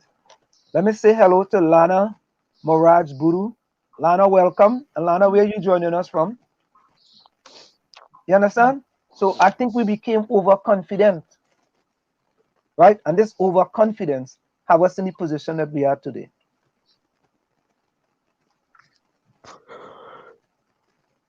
Tommy. You know, so we went from one state to another. As a matter of fact, I was so proud when I sat with my colleagues to talk about how safe Trinidad was. And then we went to the point where I was embarrassed to tell that we needed an exemption, citizens needed an exemption to go home. And now it's even more embarrassing that in spite of all the exemptions and all the so-called measures to curb the spread of COVID, that we are going to hell in a handbasket. Why? And Why? fast. Where did we go wrong? But Tommy and Diana, the thing about it is what I'm trying to find out is that how are we gonna get ourselves out of this quagmire that we are currently in? How, when, and how are we gonna get ourselves out of this? You know, we have to put things in place. It is we can't, we're waiting too long. Yes, we just get some vaccine from Bermuda. Bermuda, thank you very much. I think we got 8,000 from Bermuda and we get 16,000 from St. Vincent. Thank you guys very much. Barbados. Right? Yeah, earlier. Mm. Right? So I mean, and I'm not interested in that. If St. Vincent give it to us, because you know either it's something, the reason why St. Vincent give it to us. Or maybe they say we have done well for them during the volcano. During the volcano. Right? Yes. Right? And they decide that they're gonna assist us. Right? And they gave us 16,000 vaccines. So that means to say eventually 8,000 people in Trinidad can be vaccinated. Right? Which is good. Right? Mm-hmm. Lana Maraj says we should not have waited on a pandemic to fix our health system.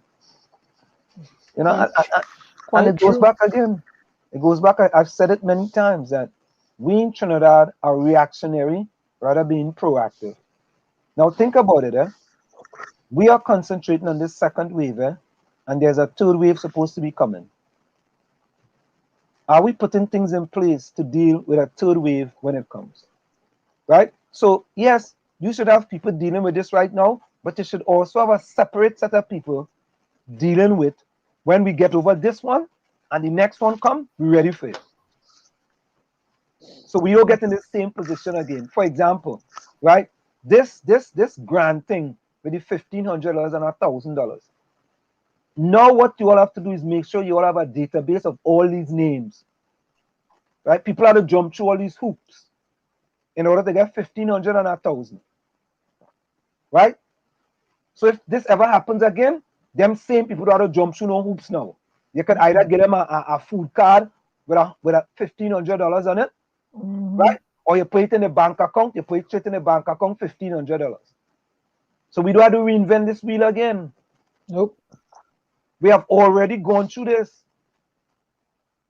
But they're making it so difficult. Like you said, you went on and did a mock, like you're applying for the grant. And it's a long, long, long process. It's a long You know process, what I mean? It's a long process, man. I ain't gonna lie to you, boy.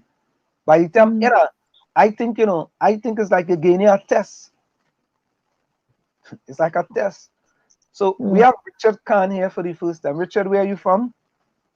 I have the Prime Minister, the Right Honorable Dr. Williams. Oh God. These are the best. God. Richard, what he tell you? What he say to you? Oh Jesus, Lord, Father. Let me know what he say to you, Richard. Father, put a hand. I'm telling you, Lord Father, please put a hand. Richard, what he say to you? Lana said, ask as for the grant, who are self-employed like small business people, loan cutters, maids, etc., cannot get a grant. And that's true, True. Yeah. True. Mm-hmm. So what is the purpose of the grant? What is the purpose of the grant? Right? And that's what I said. Go around to the people's homes. They're in now. Give them the vaccination. Give them an incentive, a monetary incentive to get the vaccine. Give them hampers, some food one time.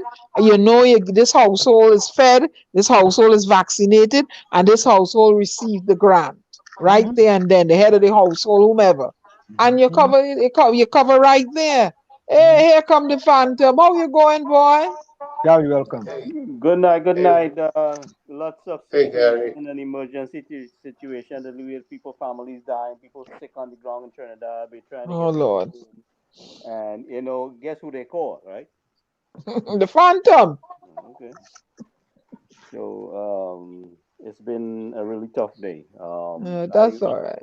I even got hit with my own issues too in the sense Oh that we dear. just had one relative that took the bullet. Mhm. Yeah. My So condolences. yeah. Here or in Trinidad? Trinidad. Oh no. Yeah. So So emotional if it's support. might give you an exemption to go No, I ain't going in no custody of no government, man. You matter what? home. Guys, Gary's a rebel, you know. I might have to walk in there with my own army because many people out for me. I would have to make an appointment with Gary Griffith first. Say, brother, you gotta cover me when I come down there. Mm. Yeah. But So, Gary, I was making a suggestion. Why don't they? I'm piggybacking off of Ann Slim. Why don't they make an incentive to have the people be vaccinated? Now they're indoors, go directly to the constituents, their homes, give them hamper, get them vaccination, get them the money right there and then. You understand? Log it in a computer. You want to bribe people to protect their life. You have to. Well, get them it's an incentive. You get that's how you'll get the economy started again. Well, I don't believe in that. I don't believe in that and doing things that way. People have to understand first of all, they have to trust what kind of vaccine you bring there.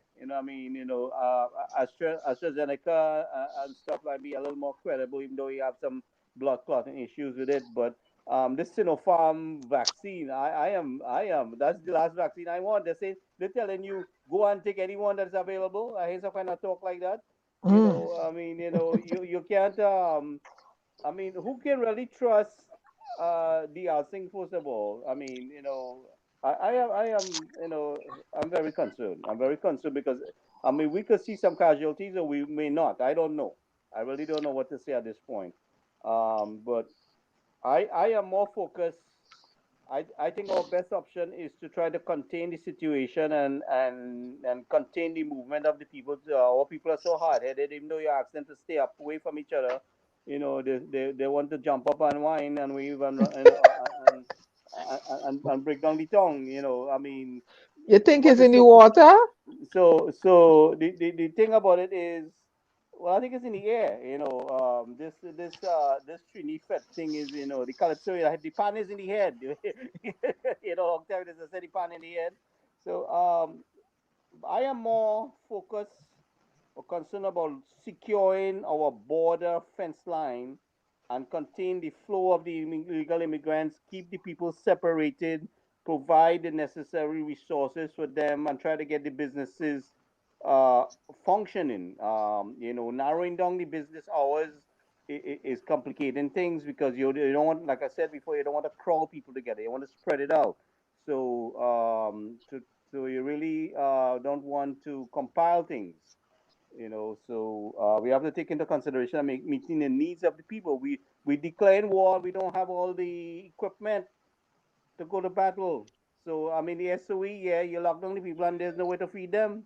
But Gary, look, the vaccination seemed to be working here. The rate of infection has gone down, and people are able to move about now. So But I don't have no evidence. I have no evidence of the vaccine sent to Trinidad from Sinopharm. okay. We have no proof. Well, Gary, if you use Seychelles as an example, right? The Sinopharm vaccine has worked in Seychelles. There only was one difficulties when they're using as an example is that some people had to get third booster shot. Oh, that's okay. The third booster shot is fine, but the thing But what that means, Gary, is that the condition that Trinidad is in right now, the Sinopharm vaccine is the best option right now. If it is a good vaccine, Well, we're just using the example of Seychelles. Yeah. As an example, because we want to tell facts. They have done it there, and there are other countries who have done it, and it has helped with the COVID rate of positives in those countries, right? There are some side effects. However, the way Trinidad is at this point in time, I don't think we get any Pfizer soon. We ain't getting no Johnson & Johnson soon. Well, we might not be able to afford that unless it's given free. Right, so we ain't getting no Moderna soon. So you know what? We have two choices right now. It's either AstraZeneca or Sinopharm. Or there's another one out of China called Sinovac, right? We might be able to get that one too. But we don't have no choice because we can't lock ourselves down out of this COVID-19. But there's a strategic way to do it. I understand we can't lock ourselves down, but our people are so damn hard-headed at the same time. The same thing you tell them don't do is the exact thing as you cut them loose. It's like telling a dog don't go on the road, and the minute you give him a chance, he's going in the middle of the road for a car to knock him down. So the thing about it is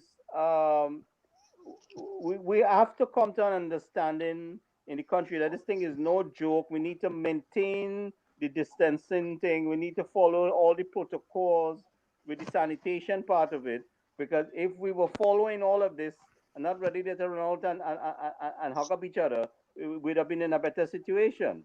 But Gary, that's why we in a position that we entered. We passed that stage. Yeah, but look at what's happening in the US here now. I mean, they're cutting people loose. I mean, you're hearing about all these different gatherings, and I think it's still too risky to assemble.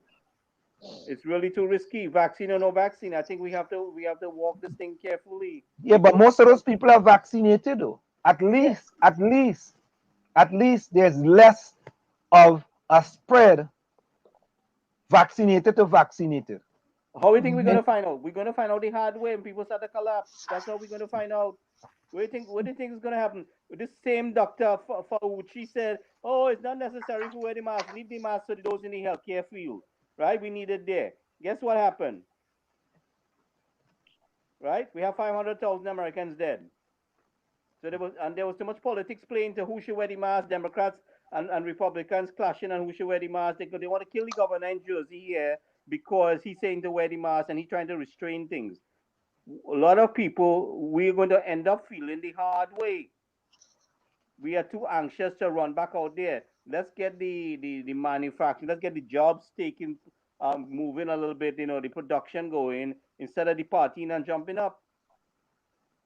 These things are priority, But Anselm, I'm reading in the chat here, a young lady saying the landlords are not waiting for their rent. WASA want their bill pay. Flo still calling you, wanting their bill pay. You understand? Look here, T and Tech want their money, and the country on the place. They are going to have to put things in place. That's what's going on. Go ahead, Diana. And that $1,500 grant ain't gonna cover all of this and food. It's not gonna cover all that and food, and that's what I wanted to ask Mr. Imbert. Perhaps the government should be paying the people's bills directly. That's what they need to take over. Pay the people bills. And they need to restrain these various agencies, Yeah, they need to pay the people bill directly and get them food. Let pay the people bill. That's what they need to do. You got people suffering. Yes. So they pay it up to a certain percentage or something, but you gotta get people. You can't have people suffering like this. So it's almost at the top of the hour. It's in the village with the dark triplets and WZY 95.9 FM. Of course, we come to you every Tuesday, Thursday, and Saturday from 7 to 9 p.m. Let's take a quick listen to Gypsy, and then we're gonna go for a small. We'll be right back.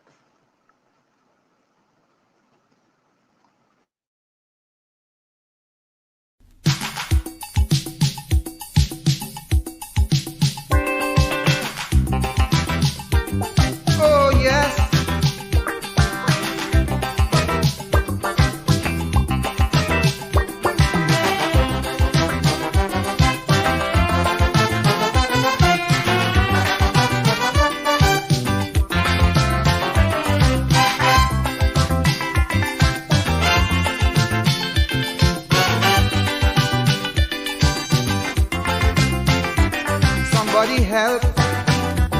Come and put a hand. Come and wipe away the blight and see what the plight that before. 95.9 FM, Maplewood, New Jersey, broadcasting from Essex County. You're listening to WZYE 95.9 FM.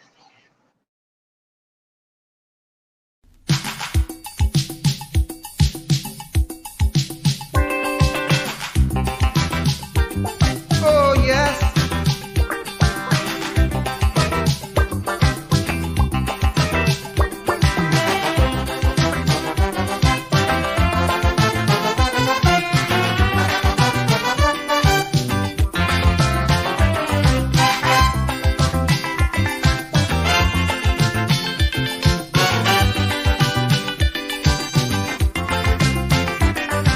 anybody help, come and put a hand. Come and wipe away the blight and see what the plight that befall the man of this land. What's going on here? I would like to know why the whole world is in a turmoil. So it look as if we fire God from the job and give you work to the Beelzebub. Man, the devil have a hand in running the land. The devil have a hand in running the land. The people have to never like understand. The devil have a hand in running the land. The devil have a hand in running the land. The devil have a hand in running the land. Never like I understand, like if Satan in control or running. Hey man. And of course, that's another song that we play very often here in the village with the Dark Triplets on WZY 95. I sent you a song, Anson. When you get a chance, take a look at it. Yeah. I'll play that. Give me 2 minutes. I'll play that one as well. Ice Thunder by Duke, right? Yeah, you'll get that one too. Yeah. Yes, it's in the village of the Dark Triplets on WZY 95.9 FM. And of course, we come to you every Tuesday, Thursday, and Saturday from 7 to 9 p.m. And Lana says, the more people get vaccinated, only then can Trinbagan live as they used to. And you know what? I fully agree with that. I think the only way we are gonna get out of this COVID-19 quagmire that we are in Trinidad and Tobago is to get vaccinated, because there is no other solution. No other solution. You know, and not only that too, but Trinidad and Tobago has to implement what's called a rapid test in Trinidad and Tobago somewhere. I don't know if they have it right now, and that is one of the ways too they could open back up the borders easily. You know, when person come into the Piarco airport, they have the negative PCR test, they take a rapid test, and then they go home to the house and they quarantine. You know, and they might want to make vaccines mandatory, like they make the other vaccines for children going into school. They might make this one mandatory in order to open back up the economy. Yeah, you gotta have vaccine passport. Yep. Yeah, they're gonna get on board with the rest of the world. Yeah, because like listen, you know, the school is already sending to me and telling me, come August, everybody in the school must be vaccinated. If you want to return. If you want to return. Mm-hmm. And Gary, if you got to get on some airlines, guess what? Okay. So you mean I can't walk in the Butler Forest Park? No. No. You can't walk with that, man. No punching. No punching and walking here. You got to go and get juked in the arm. What I'm saying to you, let's be realistic. We have, in the meantime, you get a working vaccine. You have to proceed with caution. We're going back into production, not jumping up and winding up together. We can't be rushing into that. But Gary, watching her. They already jump and wind up on one another. You ain't think they don't have the infection already. Look at the positive cases. They done infected already. But I'm saying you can't continue in that direction. You have to. They got no carnival in 2022. Like I said, right? It's because of you and you and you. They locked down. For production, making sure people have food, get the things working, the education thing, the supplies moving, the medical stuff going. But Gary, I wouldn't want to send my child out to write no common entrance unvaccinated. Nope. I wouldn't want to send my child out unvaccinated. You know, mask or no mask. Yes, but until we are able to afford that in Trinidad and Tobago, let's be realistic. Until you get the sufficient amount of vaccines, that's going to take us some time. You know, I mean, and things can change in a day. You don't know. Somebody could offer something. But what I'm saying to you, in the meantime, we have to proceed with caution. We're too anxious to run out there and jump up and hug up. You know, and we have to follow all the necessary protocols to maintain the sanitation part of things. You know, we have to keep that, maintain all those things. You know, we just can't ignore these things and focus on getting production, focus on getting the food out to the people. The government is not putting things, you know, in its fullest content. They're doing things half-hearted. They say they have carnival in October in Tobago. Somebody said, "Oh Lord." Well, I was saying something about Miami too. I don't know. I won't be going to none of them. Nothing so. I stayed in my Too corner. soon. I am staying in my corner. It's too soon. Yeah, but go ahead, Go ahead. Anna. No, you go ahead, Anson. Go ahead. No, I think before long, any one of us want to return back to Trinidad and anyone wants to return to Trinidad and Tobago, I think we will have to be fully vaccinated. Yep. Yeah, well, that should wait for now for me. Yeah, well, no, I understand that, but I think anybody Yeah. who outside of Trinidad and Tobago I ain't rushing to eventually, go to New Jersey.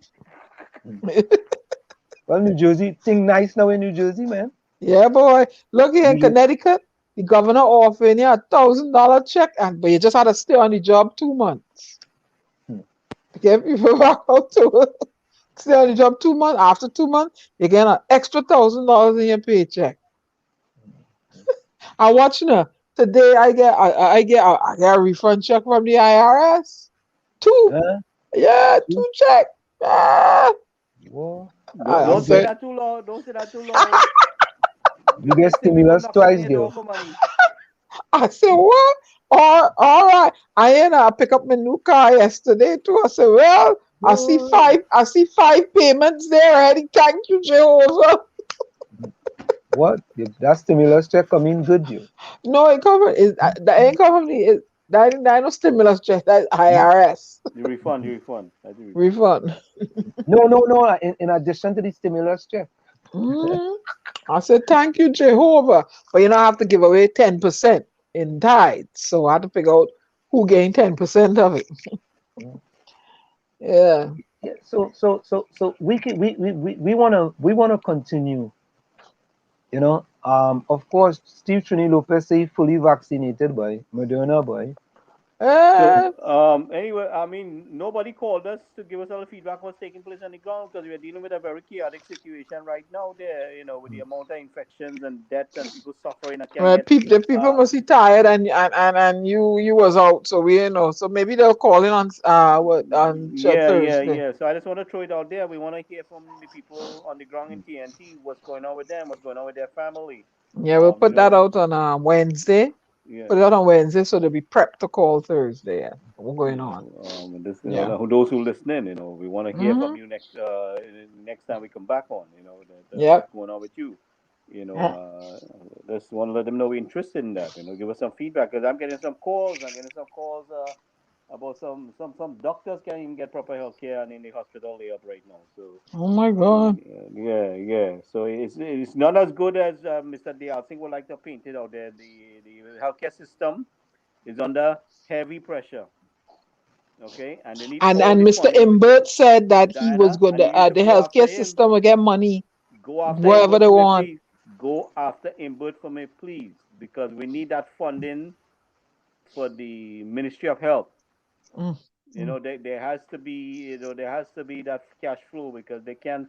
We need the cash flow. We need the manpower. I'm sure that they're under heavy pressure because based on what I'm hearing from people on the ground there, it is not as dandy as Mr. 𝗪𝗶𝗹𝗵 would like to say everything under control because he needs to put more resources in place.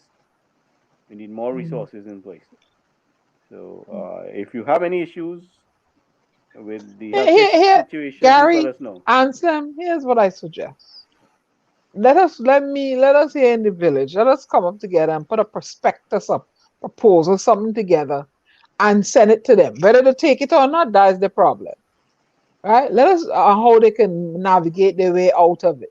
Let's put it bullet point by bullet point by bullet point. Well, when it comes, you could draft that. Go ahead and do that. Yeah, y'all send it to me, and I will get it read in a Word document, and we'll agree to it, and we will. You get everybody's email address, and we send it to them, and here's a prospectus, here's a something that you can a blueprint, a roadmap to navigate Trinidad and Tobago out of this quagmire. What will you guys think? Well, I don't know if we have the skills to really show No, them how to all the make it. suggestions that you're making, Nah, don't worry, Gary. man. Yeah, We could do that, man. We could we get could that do done. that. I Yeah, in a rather come I PDF rather come from document. the medical, the medical We can use Dr. Faith too, get her involved and get her, because they're not calling on her. We can put her piece in there. Yeah, I mean, we Call on could do other that, but I people. rather include the medical, how to say, the medical experts, churches, agents this way out. But what I said, I could focus on the national security end of it. Right. You And know, Tommy, your skill set, and Slim, I will sit down and I will type, I will put in my 2 cents, my logical thinking as a constituent, a person, I a can make some. woman, this is what I would want. You know what I mean? But I can make let's put a some common sense yeah, suggestions, but I won't consider let's put a myself prospectus and an expert. let's put a prospectus together and we email and we give it to opposition and incumbent. And let's see who go bite at it. Yeah, there they go. So who them think they is out there? Eh? Well, we don't care. We don't care. We don't care. Yeah. We agree on that, Tommy. What I'm Fully gonna agree. try. Fully agree. Fully You agree. know, Okay. I'm sitting here and I'm thinking I have this one. I have this one. Excuse me. I have this one constituent here who is from Trinidad, and he keeps telling me that he's helping people with COVID, and he wants to offer his help to Trinidad. And I'm saying to him, you would have to get involved with the show, but he doesn't want to, and Well, not necessarily. You could work a way that you could direct him to people that need help. he's not a traditional healthcare person. He's like a what you would call a bush doctor, if you want to call it that. And he's helping a lot of people here in New Jersey. As a matter of fact, in the United States, he's helping a lot of people. And he's telling me that he wants to get involved and he wants me to let his story be heard. But I'm telling him that I need him to come forward himself, but he's telling me that he cannot. So it's something that I'm sitting here and I'm just kind of wondering how we get him in the loop. How could we help? How we could have him help people? And he said he wants to help people in this country because well, we get something from him. I'm getting feedback. Somebody. Get something from him to you, and we include it in there. If somebody wants to go the homeopathic way, approach to COVID, here's a homeopathic way, meaning remedial bush medicine way. You know what I'm saying? So all these perspectives. You understand what I'm saying? Let us, let me put my money where my mouth is. Let me put my expertise where my mouth is, Gary. Let me do that. I wouldn't consider myself an expert. Well, let's put our ideas where our mouth is then. Yeah. I am more of a rebel than an expert. Oh, shut your mouth. You're no rebel. I meet you. You're lovey-dovey. Yeah. Right? So, anybody in the group is a rebel is me and Anslem. The little dry boy and the Bajan girl. So you don't think I behave bad enough? No, you're no rebel. You're a lovey-dovey. To capture Priyanka's heart, you had to be a lovey-dovey. Yeah. So, anyway, so I am very concerned. Like I said, I want to reiterate that we want to hear from the people on the ground in Trinidad and Tobago. Give us some feedback. I mean, anonymously, just tell us what's going on with you. Let us know. Let the listening audience hear how they can help you. These are the things that we need to get out of the ground there because what the government is telling and what's really happening is not really 100%. And then the government has to swallow its pride and be inclusive and let others know how they can help because this is not their personal business. This is the public's business. There's too much self promotion involved here. We're dealing with a disaster situation. This is something that none of us in the world have dealt with. We need all hands on deck. We need inclusiveness with this. you know, and it's too much people puffing up the chest. And this is not a Mm-hmm. time for that. You know, we need Mm-hmm. inclusiveness with everybody. So I want to encourage this. I want to encourage the young people on the ground to see how you can volunteer in your community to assist somebody with your skills. It doesn't have to be anything out of money, but your skills. You can play. You have a device. You can have somebody do something that is in need. You know, so tell the story. Tell us what's happening in your community. You know, we had that councilman the other day who was doing a blog. I mean, anybody can start a blog and become an independent reporter. Tell us what's going on, you know, and connect with us and share that story. So I do want to encourage that. So we had some good news over the weekend. You know, I like running, right? One of our future Olympic stars, well, I think future Olympic stars and Olympic medalist, Jerome Richards, ran a big race in Boston this weekend, and he actually beat 𝗪𝗶𝗶𝗵 out of Jamaica.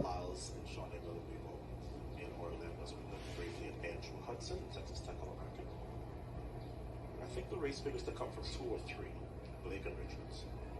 Men's 150 meters. And a good start for Hudson in lane 4 and has the lead. Now can he hold off Blake here in the back half of the race?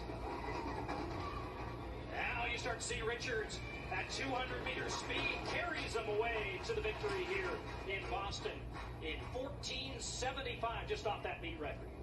So Richards gets his very first win on the streets of Boston. Blake will have to wait for maybe another year. So Richards is in lane 2, second from the right. And then dead center is Johan Blake in his 4th appearance here in Boston. Either of them got out pretty spectacularly. It was Edie on the inside. But now, as you said, the 200-meter strength sort of showing towards the end. Good things happening in Trinidad too. We don't just be trying, you know, we're trying to make things better in the country as well as trying to. I don't know if you guys saw this one with this woman pilot. You guys see the one with the woman pilot? Yeah, from SAGS. Yeah. All right. SAGS sister, yeah. Yeah. Let's play that one. Hi everybody, Ava here, and welcome to Meet the Travelers, the Instagram show that aims to diversify travel media. In today's episode, my guest is a badass female pilot from Trinidad and Tobago. Safia, over to you. Thank you so much, Ava, for this opportunity. Hi everyone, my name is Safia Hussein and I am from the Caribbean country of Trinidad and Tobago. I am a helicopter captain. Can you imagine yourself in a room surrounded by everyone you work with? People that you see every single day. Imagine someone standing up in that room and saying, "We shouldn't hire people like them anymore." I don't have to imagine what this feels like. It actually happened to me. The people he was referring to was myself and 2 other pilots who were of a completely different background than anyone else in that room. Although our safety records were impeccable and we had more experience than him on the aircraft. I've had to deal with situations like this throughout my career. However, I have never once regretted pursuing the thing that sets my heart on fire. I grew up in a small town in Trinidad that was quite isolated and surrounded by beautiful, lush green forest. It was the perfect environment for Mary Jane. So the government would send helicopters to try and find and eradicate these plants. My house was located about 500 feet away from where the helicopters would land after deploying their troops in the field. So it came as no surprise to me when at the age of 16, I announced to my parents that I wanted to be a pilot. And they completely ignored me. My father, as a young man, had the intention of joining the Royal Air Force. When he told his mom about it, she was absolutely devastated as she was terrified that something would happen to her son.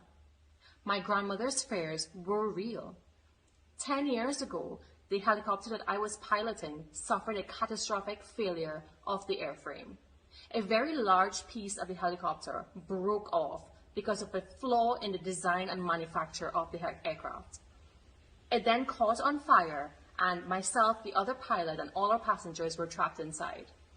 We all survived with absolutely no injuries. But I had been informed and had accepted that there were risks associated with my career. So after a year of nagging and persistence, at the age of 17, I was granted my student pilot's license. I actually got it before I got my driver's license, but no jokes about my driving. I had been advised to enter the aviation world by flying airplanes, and against my better instinct and my gut feeling, I took that advice and went on to accomplish my Canadian commercial airplane license. There was something about helicopters, though, that tugged at my heartstrings, and I could not give up on that dream. Helicopters can go up, down, side to side, they can spin around, they can even stop in midair. What's not to like? So I went on to get my helicopter license and returned to Trinidad and worked there for 6 years until I obtained my captaincy. This achievement might have bothered some people.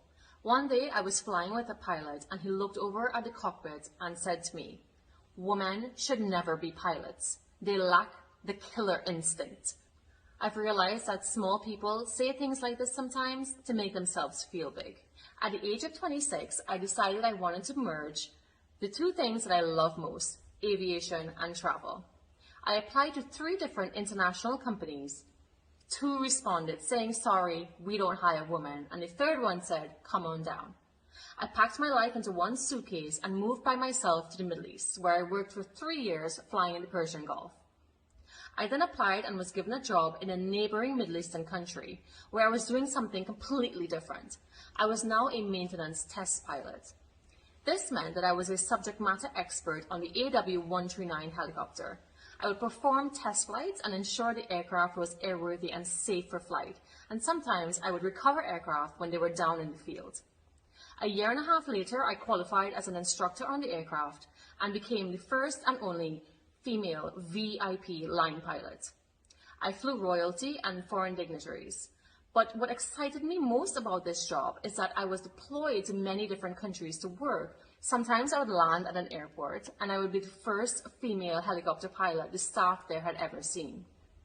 On one such occasion, a security guard came over to the male pilot I was working with and said to him, "Is she really necessary for the flight?" The answer was yes, she is. She's the captain.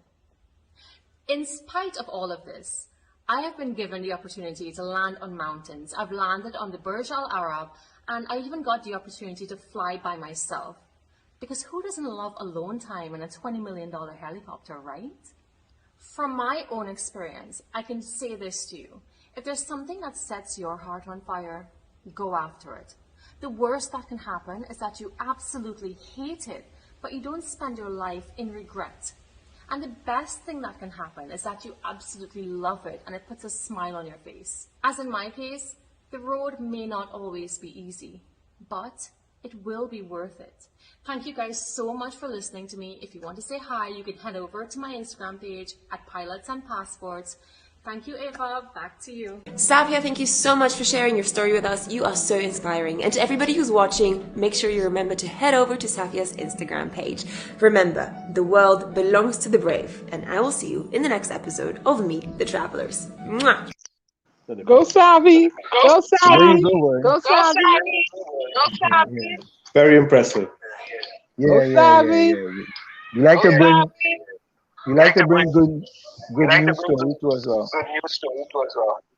You know, I saw another one before pilot too. This is like a Navy pilot, young lady.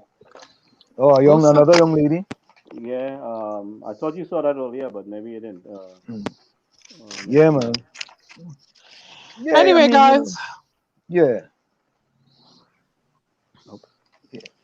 Yeah, so folks, of course, it's in the village of the dark triplets. You know, I mean, we come to you and we always, when you leave with us, we always try to give you some brain food as well. You know, it's not just all, as the saying, that bacchanal and confusion. When you're coming to the village, you know, you have to leave something. So, Gary, we also played that video you sent last Tuesday with ivermectin. Remember that video you had sent? Oh, the medication? Yeah, the medication, right. And I did a little bit of research on it too, and the conclusions was really positive, man. Yeah. You know, to be honest with you. You know, so maybe that is something else going to be on the market soon, or maybe not soon, because, you know, them pharmaceutical companies don't want that to be on the market because that's too cheap. Well, some Trini might come up with some bush medicine down there too, so Yeah, they will sneak that into Trinidad, man. They will have ivermectin in Trinidad just now. Yeah, and then, once they get out, there's no Trini all over the place. And they say they don't have armor. What? Pfizer? What's the name of it? No, but we have another Trini people who is doctors out here, So, I mean, I'm sure they will say something. They said they don't have Pfizer. What's the name of the Pfizer? What's the name of the vaccine? Pfizer? I mean, they don't have Pfizer, Moderna. They don't have Pfizer, Moderna. They have AstraZeneca, Sinopharm, right? And they might be getting Sinovac, which is also from China. But they could go to Pfizer, but they get a lot of Pfizer in there. Yeah, that's true. Correct is right. You'll get a lot of Pfizer in there. Something special in Pfizer, but you never know. They need Pfizer bad for that, Listen to me. We Trini have an excuse and a remedy for everything. Yeah, what's your vaccine thing? What you call your vaccine? For spark punching rum. and my flu vaccine is the 7-pot pepper. Is what? The 7-pot pepper. The 7-pot. 7-pot, or what it is called in Jamaica. No, that's the scorpion pepper, boy. What's wrong with you? Yeah. Scorpion pepper. Well, I'm hanging out with Jamaicans too, so let's get a little, Oh, that's that pepper. Oh God, you just smell it from a way away. Whew, Lord.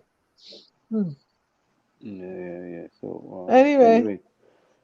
Yeah, so Anyway, folks, of course, Anselm? yeah, it's in the village with the dark triplets. Of course, we come to you every Tuesday, Thursday, and Saturday.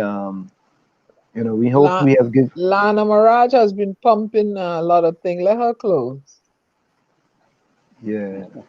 Okay. Is she still there? Is she still there? I don't know. Senator. Awesome. So I wish to others could listen. Tell us, share the info. Hold on. This is why we are live now. They can research. Yeah. Hold up. Today's is Lana Thursday, and we thank Lana for joining us, right? Mm-hmm. We have thank you so much, Lana. We thank you so much for joining us, and we appreciate it. But Lana, stay put. Let me see if Takesha, are you still there? Or Steve Trini Lopez, are you guys still there? We like to get one person from the chat to close the program. Just quickly put it through me. Lana, don't go nowhere. If Lana made a lot of contribution tonight. Or if Erica is still there, let me see. Somebody just in a comment. Okay, Takesha, if you are still there, we like you to close the program. Steve Trini Lopez is also there. So what we're gonna do. Takesha and Steve Trini Lopez, both of you guys are gonna close the program. So we're gonna give our contributions.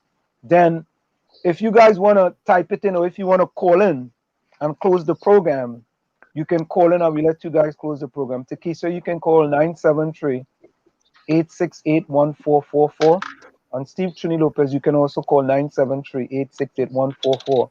1444, and we let both of you guys close the program tonight, right? So because we appreciate our loyal people who join us every day, and of course we also have, we have our loyalists, Cindy as well. Cindy join us. Clemente. Cindy always join us. Yeah, Curtis Monteshad as well join us. Yeah, Clemente also join us. Gayatri out of Virginia also join us, and that's what we do. All right, so Takesha said let's Steve do it. That's fine. Steve, so call 973-868-1444, and you're gonna close the program tonight. Okay? So let's go. Tommy, you wanna start?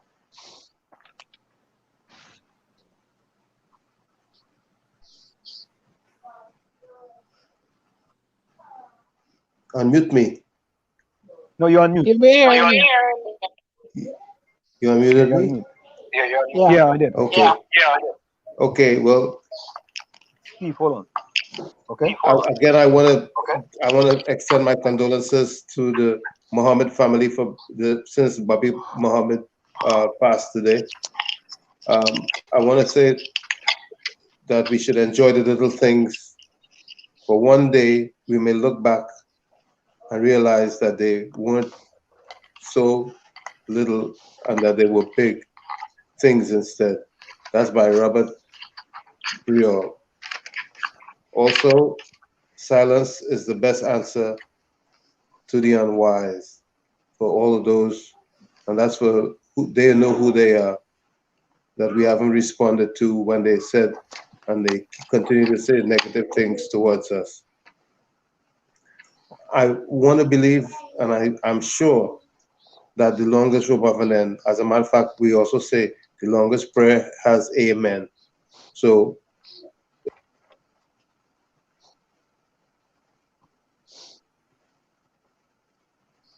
Tommy frozen. Mm. Yeah, Tommy, they're frozen. All right, I'm gonna go. So, folks, of course, from where I said this is it, the clock on the wall. So that's all I like to say. What I've got to go. Remember, hard work beats talent. When talent does not work hard, and for every 60 seconds of anger, you lose 1 minute of happiness. And Martin Luther King stated, "The ultimate tragedy is not the oppression and cruelty by bad people, but the silence over that by the good people." Go ahead, Gary. Yeah, I'm gonna say good night because I gotta run. I gotta handle a couple things. So I'm gonna say good night to TNT family. It was a pleasure being able to join you again today. And like I said before, please give us some feedback on what's taking place in the country. This is the Trini Phantom saying good night. Thank you so much. Okay, Diana. Okay. I want to say, I want to say, for FAIR is an for fair acronym is an acronym for for false false evidence evidence. appearing real.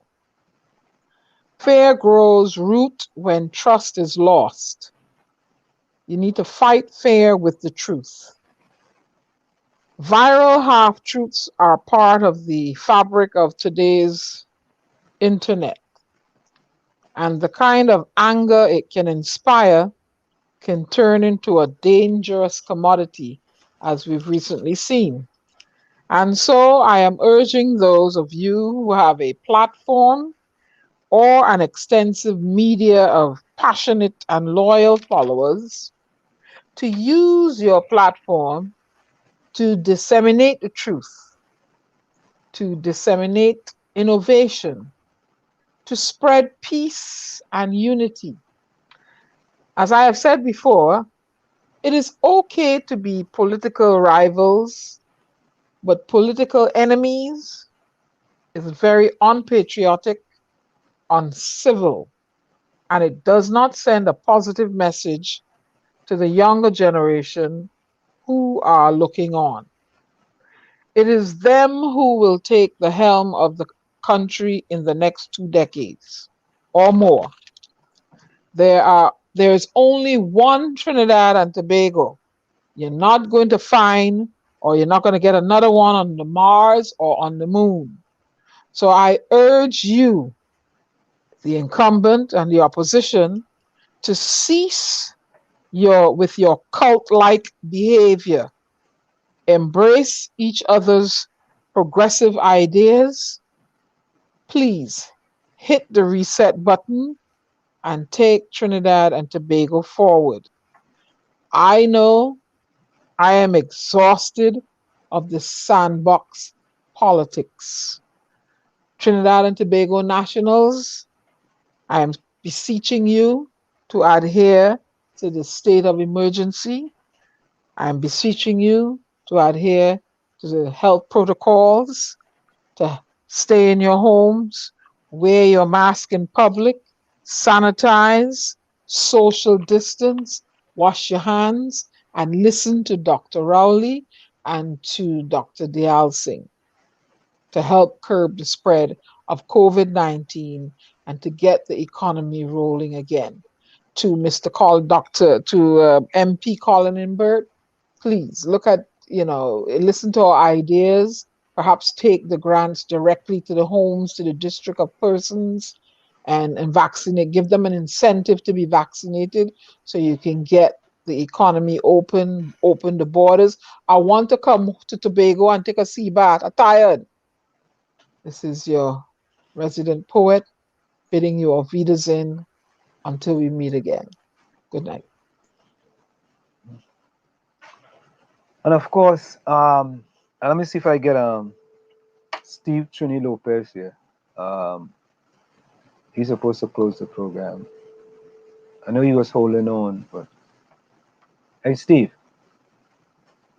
Hello, Steve.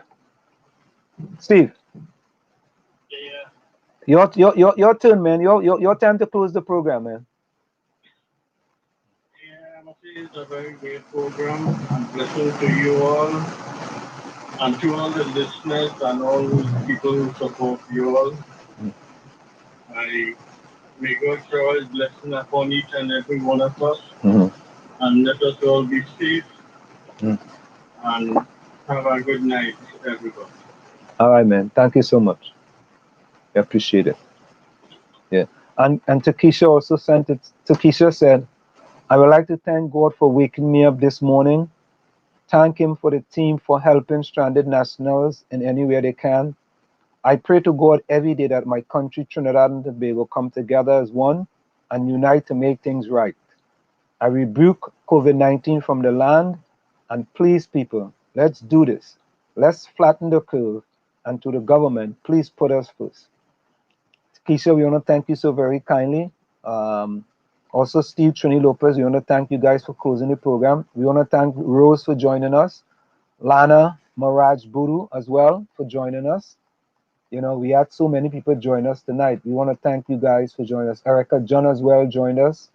Curtis Montesha joined us. Curtis, I'll call you. Curtis is living in East Orange right next door. I'll call you, Curtis. Right. We also have Richard Khan joined us. We also had Rose Celestine join us. Rose, how are you going, girl? Erica John. Right, Gayatri join us. Alex Decoto, boy. Alex come quick, boy. Alex come in and he leave quick, boy. Alex just say, oh no, and he gone. Gayatri also join us. Oma joined us as well, boy. Thank you, Oma. And of course, who else we have? Arnold joined us very early. Soraya Belfon early in the game, boy.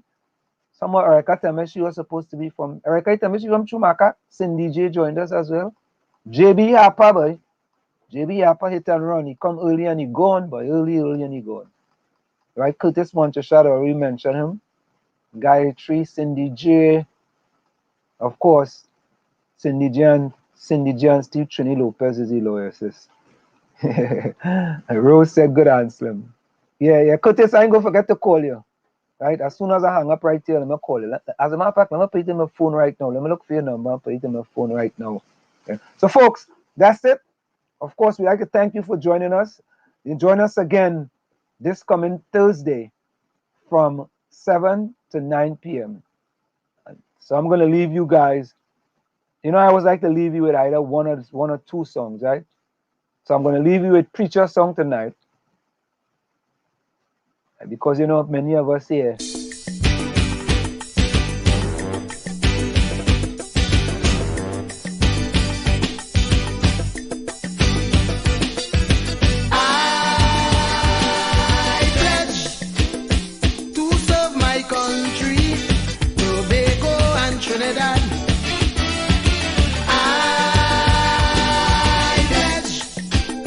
now that she needs me, I will work hard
Now you're crying blood. Things hard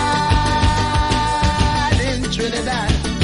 Now you have to sacrifice out your flying gun.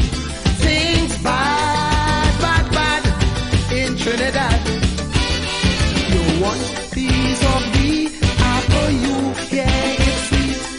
You don't want no more truly mango to eat. You still telling me that I should go out there. No way, Jose, because I pledge to serve my country, Tobago and Trinidad. I pledge, now that she needs me, I will work hard. I pledge to serve my country, to give her a brand new start. I pledge my love for the auntie with all my heart. Bamba dim be bem bem be do bem. Bem bem be dim bam boom bam bem. Bamba dim be dim bem ba do bem. Bem bem be dim bam boom bam bem. The auntie will rise again. Yes, we will rise again. The auntie will rise again.